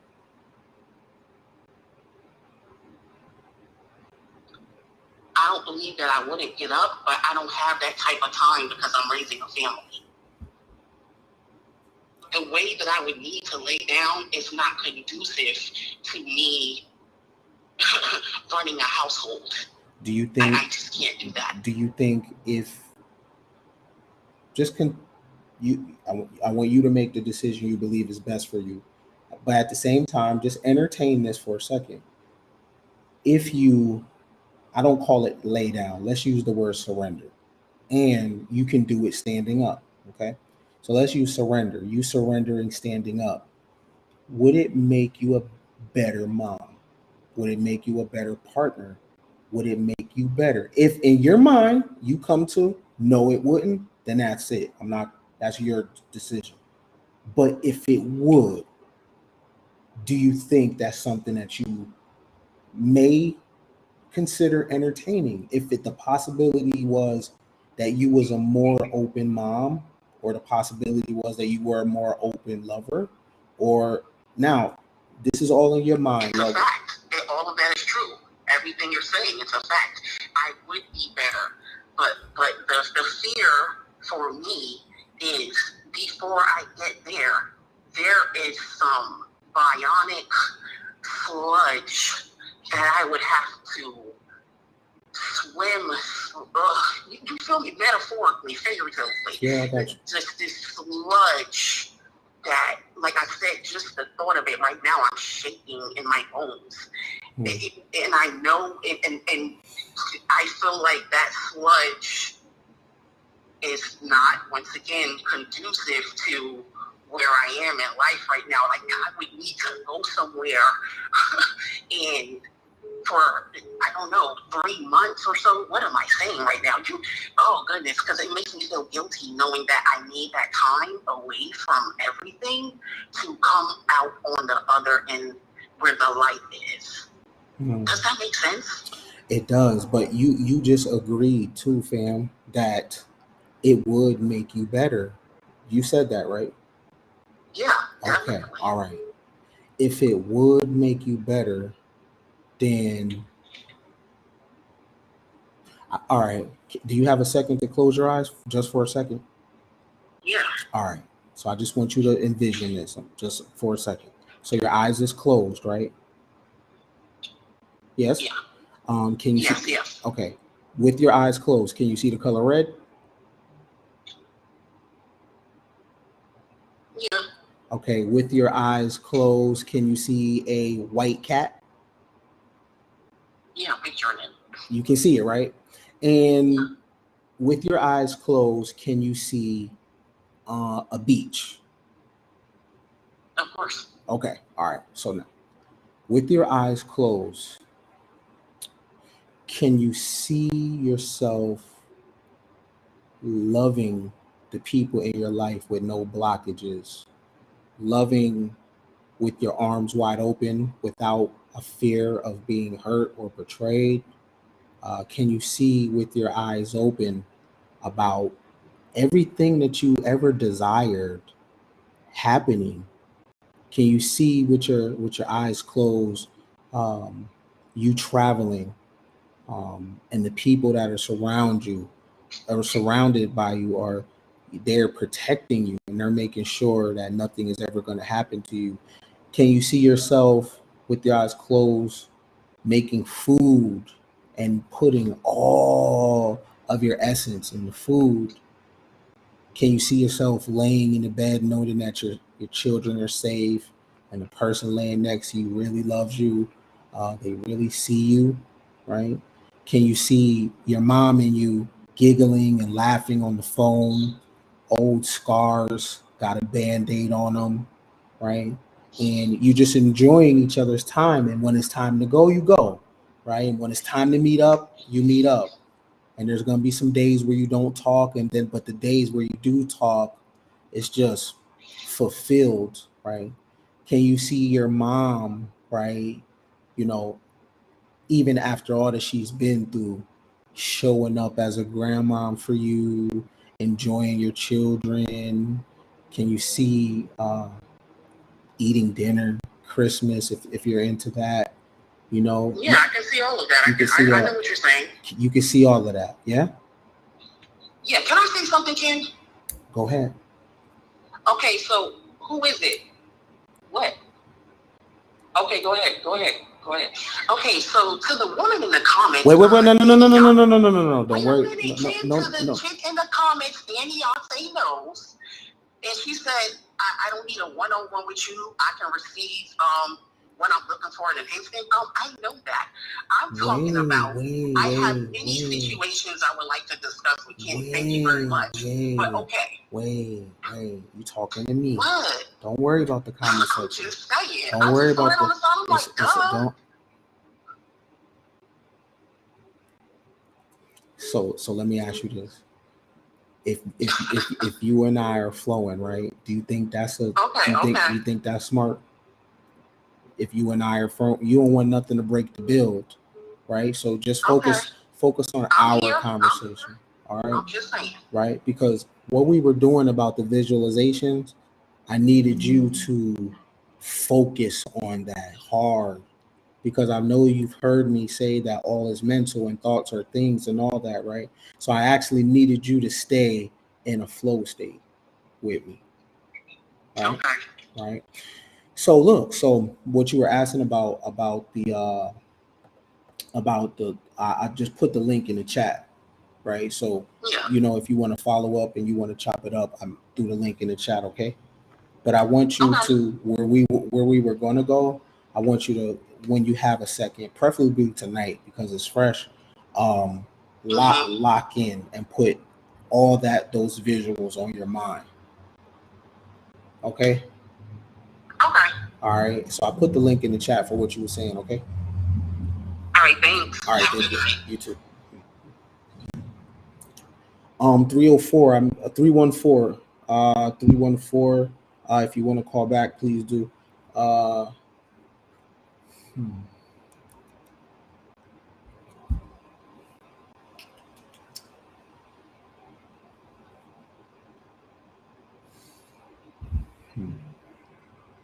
Hey, this is Ken. Hey, Ken. How are you doing today? I'm fine. How are you? I'm doing great. I was listening to your show, and I wanted to let you know, thank you for having a conversation like this, because it's really needed, I think. I wanted to give you a little bit about myself, so you can have a outlook on where I'm coming from. Okay. So I am a mother of 9. Okay.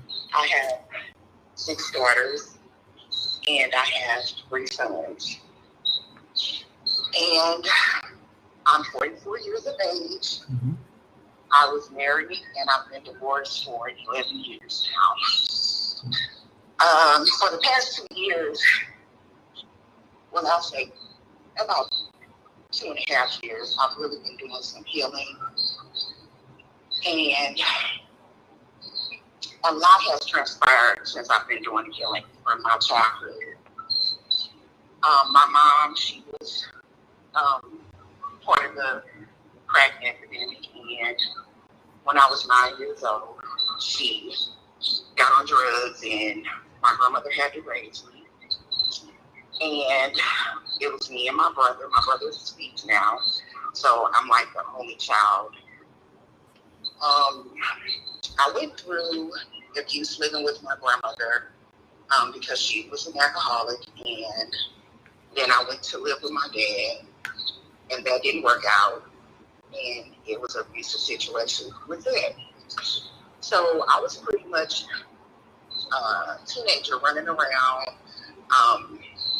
looking for love in all the wrong places, and I started having my first set of children at a very young age. What's a young 15. age?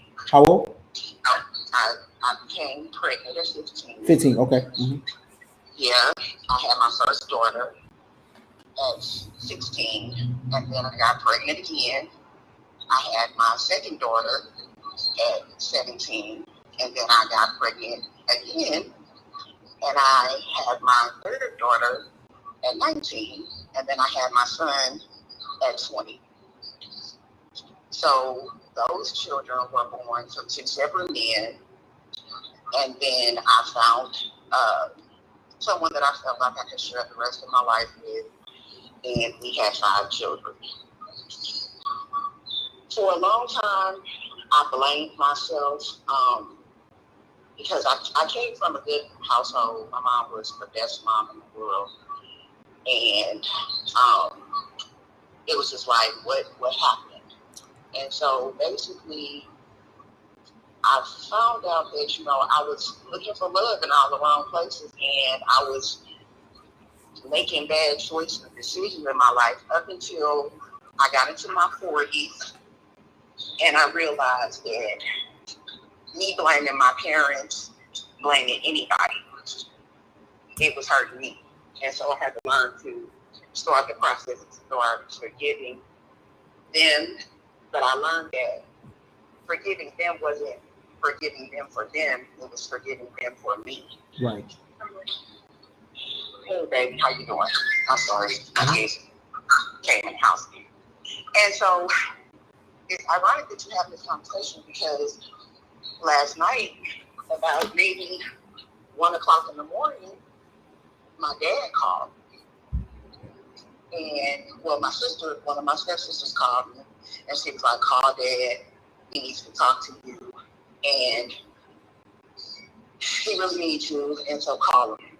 And so I'm like, what's going on? Because I don't like to take phone calls in the middle of the night like that. The last phone call I had was my brother ending up dead. And so I called him last night, and I actually had to talk him down from killing himself. And it was crazy because he told me some things that he, like what you're saying, that don't only apply to the mothers, but also apply to the fathers. And for me, my mom and my father was the ones that hurt me from a very, very young age. And I dealt with that hurting myself by, looking for people to love me, being validated, and going through all the emotions. I'm a good mother, but at the same time, I think by me having my children, everything that they didn't do, I decided I'm going to do better for my kids. And so I continue to have children for the fact of the loss of, kind of like, I guess, just trying to fill that void, that love void. And what I'm trying to say is that when I talked him down from killing and stuff, he was just basically saying how he's a lousy father and he's not shit, excuse my expression, and when he should have protected me, he didn't, and he's so sorry, but if I never talk to him again, he wanted me to know that I chose him. and that he was sorry for everything that he put me through. Now I'm gonna go a little bit even deeper, because when I moved to go with my father, because my mother was on drugs, my own father, tried to teach me inappropriately.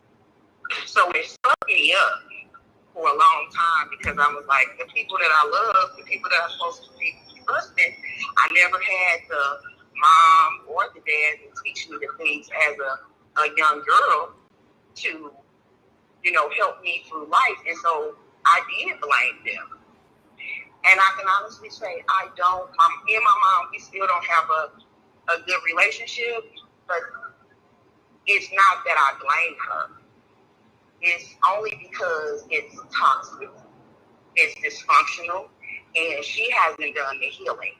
So what I have to do sometimes is, like, I haven't talked to my mom in probably maybe 2, 3, 4 months. And I'm like, I'm not mad at her, but guess what? For my sanity, I have to take one step at a time and heal myself fully before I can be anything to anybody else. And so to say this, with my children, I have, like I said, 4 grown children, and then I have 5 teenagers. All right, so go ahead. One of my daughters, we're not talking right now, but I'm cool with that, because I don't know, I just get stuff, and I'm just like, okay, I'm in a place in my life, because I'm going through like my midlife crisis, and I'm going into another chapter in my life, and so I don't have time for drama. So what I do is I either let me stop you right there. What do you mean drama, sis? What did you say? I'm sorry. Wait, first let me make you laugh before I say something serious, okay? Okay. Hey, you is fertile. you is fertile. All right, okay. And look, I sit back and I laugh at things. I had a friend over last night, and we were talking, and I was like, he was like, when you gonna get back in a dating scene? I said, I'm not dating nobody right now. I said, but I was like, if I was to be doing stuff like this, I was like, I would tell them was my kids. I would be like, they're my brothers and sisters. So I don't know. Oh no! Wait! No! You gotta tell them they're your kids. You gotta tell them. I know. Okay. I'm just joking. Okay. So look. So the daughter you're not talking to, I'm gonna go out on a limb and say it's probably one of your oldest kids, huh? Yes. How did I know that? Because that's life. That's life, or what are the reasons that I know that? I don't know. What is the reason that you know? Because I don't know if you was on the other or when I was talking to someone else. How old were you when you had her? I was 17. That's your sister. I just told you I wouldn't tell people that those are my kids. Those are my sisters. Yeah, that's your sister. So listen. When it comes to these Cubs, beloved, you gotta entertain the drama. Let me tell you why.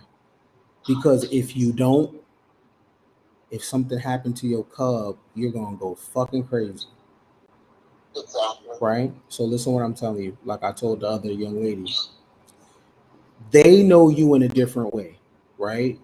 So you cannot show up as a mom. You have to show up as a sister, right? And then you have to give some grace for their fuckery, right? Because you were young when you had them, right? So they know you and they seen you when you were trying to figure it out. They had a first eyewitness thing of this, right? Right? And here's the thing too, you have to understand. You've been a mom for a minute, right? Yeah. You've been a mom for a minute. 7 years. Yeah, like back to back to back. Now, this is the thing with that is because you were being a mom in so many different seasons, you might be a stranger to them.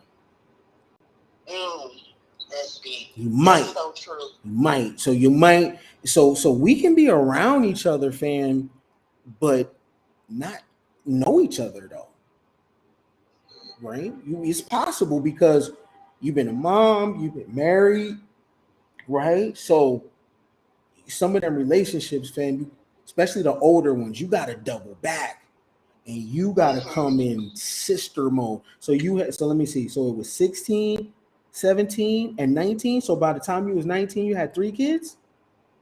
By the time I was 21, I had 4 children.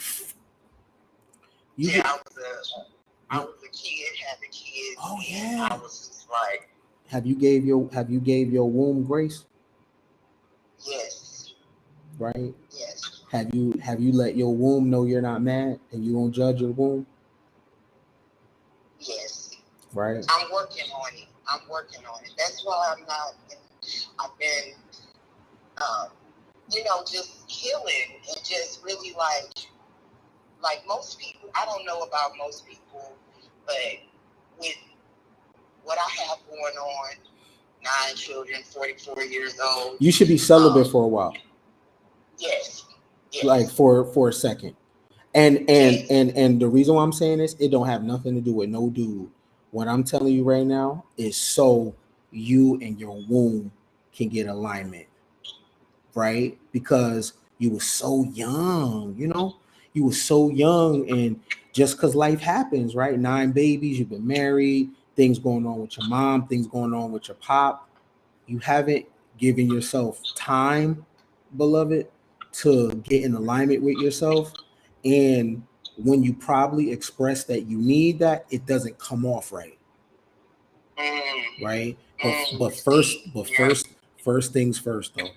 Now just my suggestion, I think you need to chill with sex for a minute. I have and I am, and I'll baby look. How long has it been? It's been 4 years. Wow. Okay. Yeah, it's been 4 years, and a guy that I was dating, I actually broke it off with him because it was just something, a very strong spiritual connection for me that was just like, you have to let this go and go on this journey of healing. And once I let it go and I started learning how to break soul ties and things like that, my life became more open to the things that I really truly was as that little girl, but now protecting that little girl and moving on into things, the creativity, the peace that I have, the forgiveness that I have for everything. I used to be, and I still am, I've always been there for everybody. And I think that's part of the phase of like my daughters, they don't know who I am and I don't know who they are that you were speaking about. But I'm very comfortable with who I am. I mean, I still have my moments where, but I get back into, what my higher power has told me, the journey that I'm walking on. I don't have the insecurities like I used to about different things. I mean, social media and, everybody has their opinions, and I kind of sometimes tap in and I be just like, I'm happy, I'm laughing, I'm enjoying like the life, I'm enjoying walking, I'm enjoying myself. But I see that there's sometimes like my second daughter, she's not really speaking to me, and it's okay. Why? Tell me why didn't I speak it to you? Because at the time, when I was let me be honest, I've always been the leader of everything, and with it being a lot of kids, I have always tried to raise my kids to,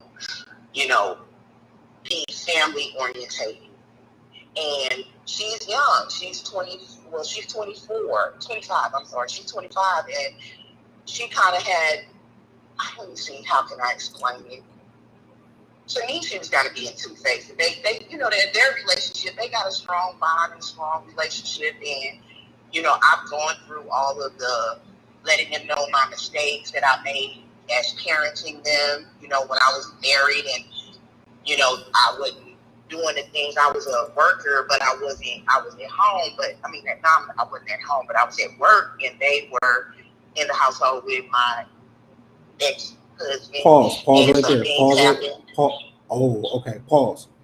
What do they think? What do your girls think about your relationship with your ex-husband? Oh, they hated it. I mean, that particular daughter,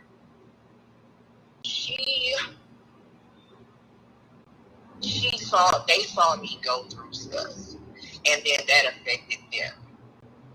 And I think that I'm just gonna say her name. I'm sorry. I think that they didn't like them. They didn't. My older kids did not like. Did you ask them their opinion on the relationship before you got married? No. And we talked about that too.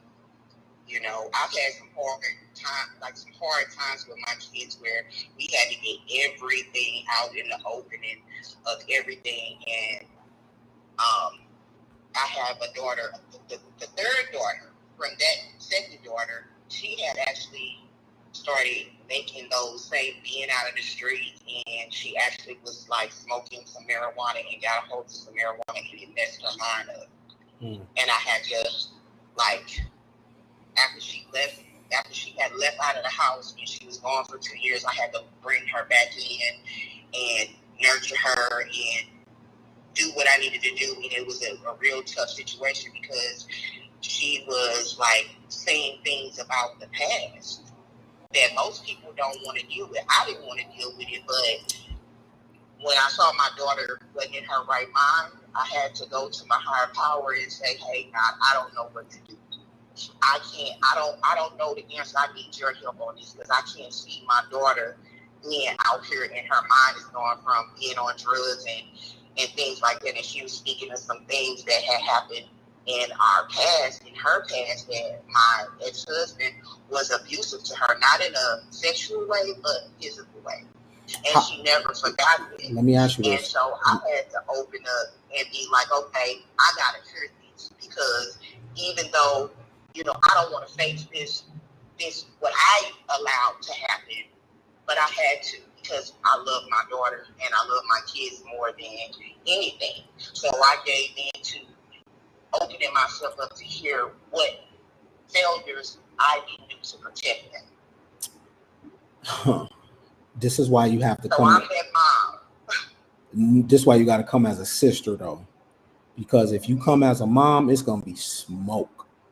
And that's what it was with the second daughter. It was smoke because she comes to me. My kids communicate with me. They have told me, they was like, Mom, we want the best for you. We saw you go through stuff. We saw you be strong and go through stuff. And we saw you protect us, but we was also affected by this stuff. I'm gonna ask you to do something very, very difficult, okay? Okay? Mm-hmm. Are you ready for this? Yes. All right. I want you to think about what they say about you to their friends or their boyfriend or girlfriend. And when they're talking raw, what do they say about you? What do you think they say? Be honest. My mom is the world. She's everything. Now, to each other, that's a different thing. They will never tell anybody anything that I could do wrong to them or have done wrong to them. But to each other, they'll say things like, I get on my nerves and she don't let us talk and da-da-da-da-da. You know, they go in with each other. And I'm looking on the outside. I used to look on the outside and be like, man, I don't even got nobody. I'm just by myself. So wait a minute. So, okay. So listen. Now I'm talking to like boyfriends or girlfriends they may have. You don't think the smoke they have for you, you don't think they express that to nobody? I don't think my oldest daughter, she's married. I think the most that I could think of that they respect me. Like, they do respect me. Even the one that's not school. Before she has a smart mouth and she she's like me. The second daughter is like me when I was younger. A friend of mine just told me, he said that when you were younger, you were self-centered. And I'm like, self-centered? And he said he didn't mean it in a bad way. He said, when you got your mind put on something, you're going to do what you want to do. And I'm like, okay, I can take that because that was me. And my second daughter is the me, but she's the better me. She's not out here looking for love in all the wrong places. She got it early. She learned from me that she's not going to put up with anything. So she's, none of my kids have children. I don't know.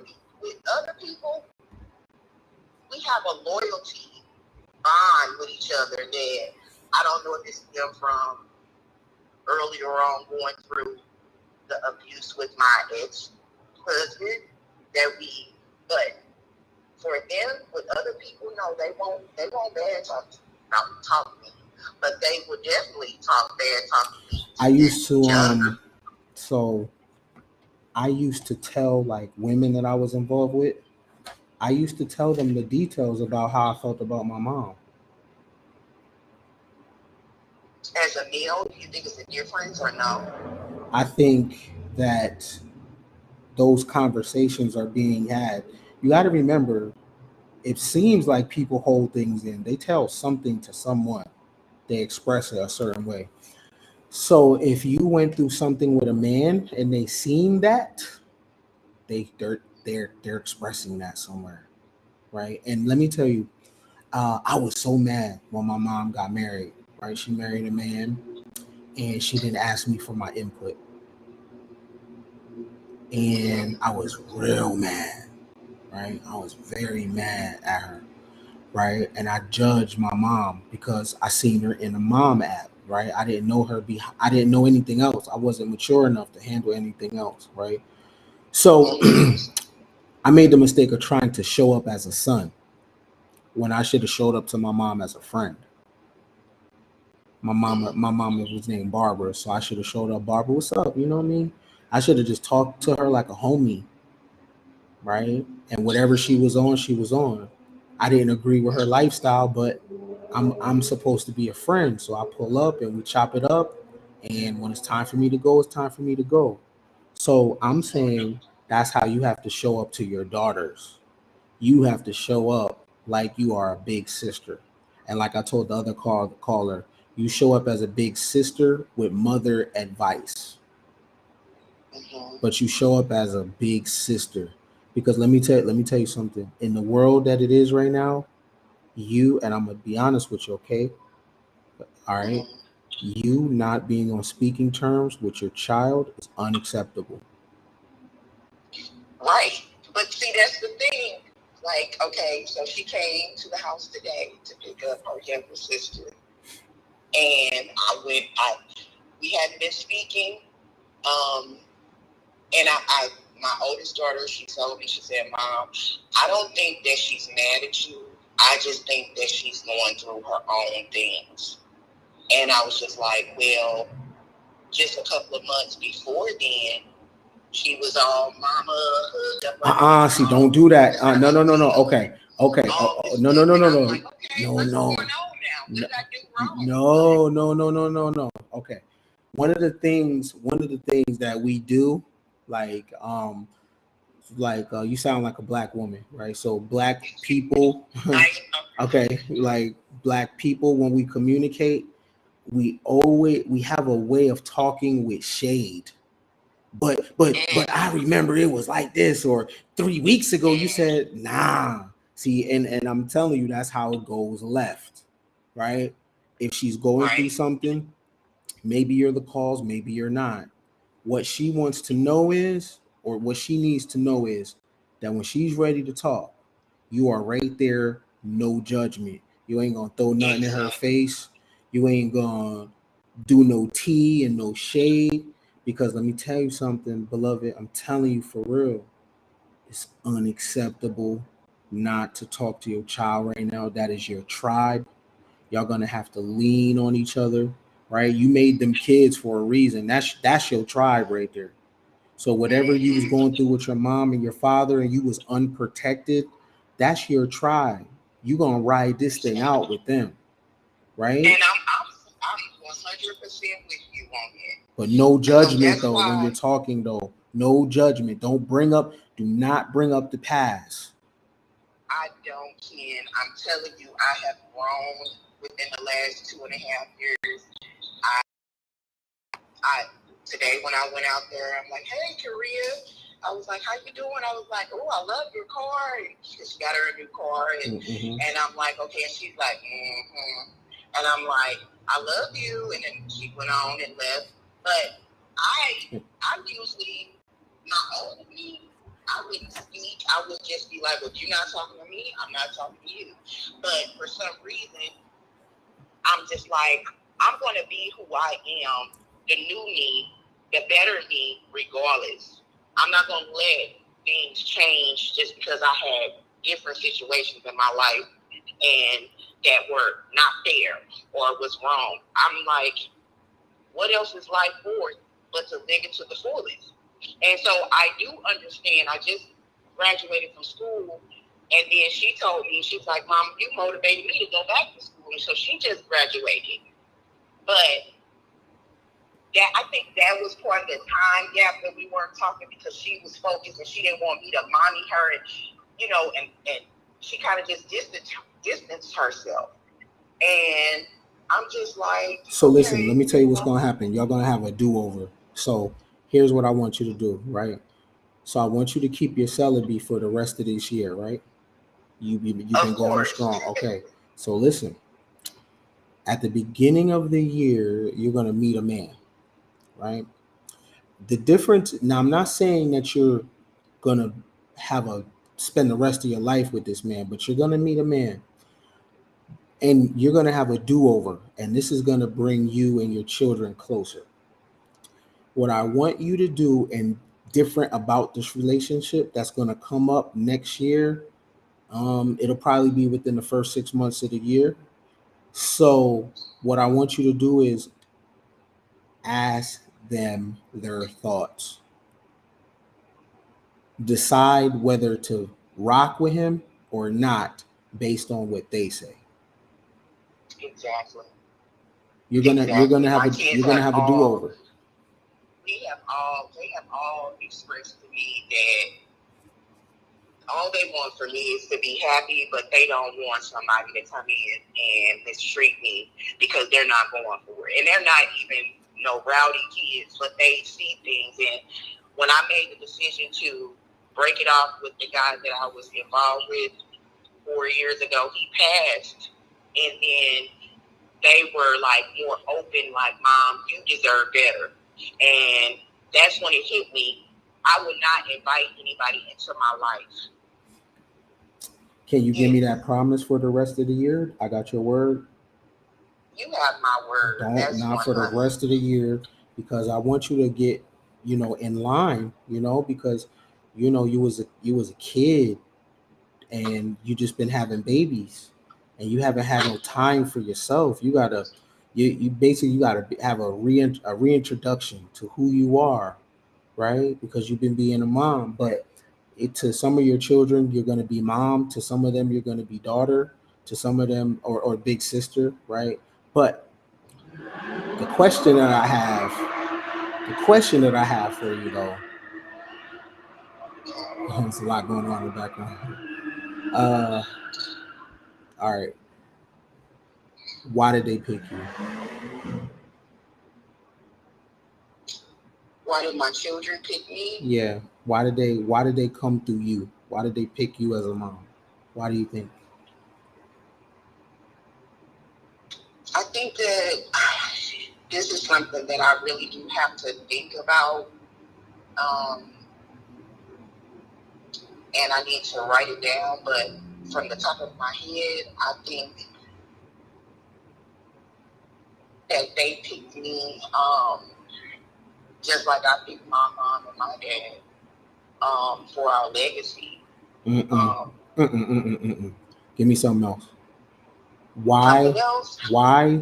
They could have been born of any woman. I'm not talking about, and when I'm saying your children, I don't mean how they look. I mean the entity that's inside of the avatar. Why did that pick to come through you?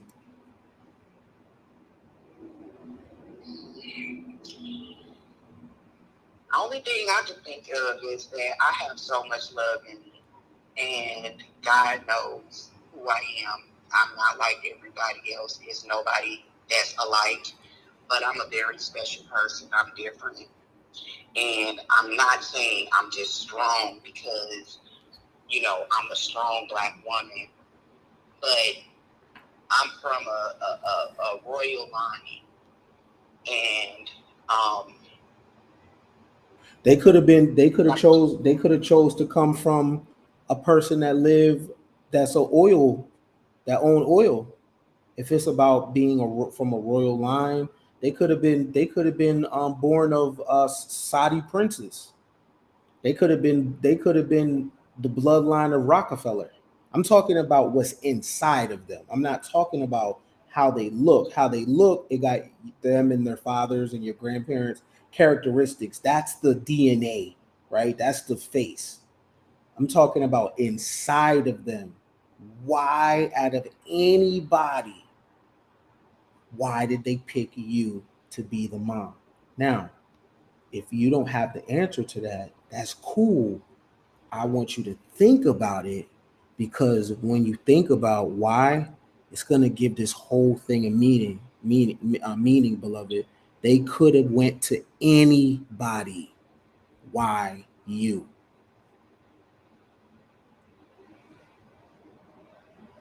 that's deep. Right? I don't. That's deep. I want you to sit with it, okay? Think about it. In your healing process, why did they pick you? Why did they pick you? Right? They're your teacher, they're your Messiah, but you're also something to them too. Why did they pick you? All 9 of them. All 9 of them. Wow. All 9. I want you to think about that, okay? Yeah. Yeah. How can I get back in contact with you? I know you have a link in the bio. Yeah, I'm gonna put the link in the chat. Like if you ever wanna, you know what I'm saying, book a session to go further and keep the conversation going, you can. The link is in the chat. I just dropped it down there, okay? Okay. All Thank you right. so And you much have a good night. All right. You too. All right, peace. I want to say I thank all the callers for calling in. This was like a lot of triggering, and I want you to no judgment. No judgment. You don't judge. You know what I'm saying? When people come and they put their truth and they show up with no mask on, you gotta extend grace, yo. Because it's super hard to come up and show up with no makeup, to show up with no wig, to show up with no do-rag, to show up fully naked. That's difficult. You know what I'm saying? That's difficult. And if I provide that lane, I would like everybody in the chat to be considerate and to be understanding about people's shit, because you don't even know if they got somebody else to chop it up with like this. So I appreciate every single caller.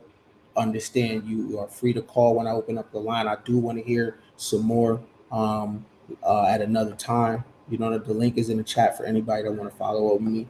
But in closing, the way that you really gain your mom and to see her for who she is to let her go, right? And when I mean by let go of the production, right? Let go of this expectation and this obligation you have with the label, right? So you can be introduced to the human,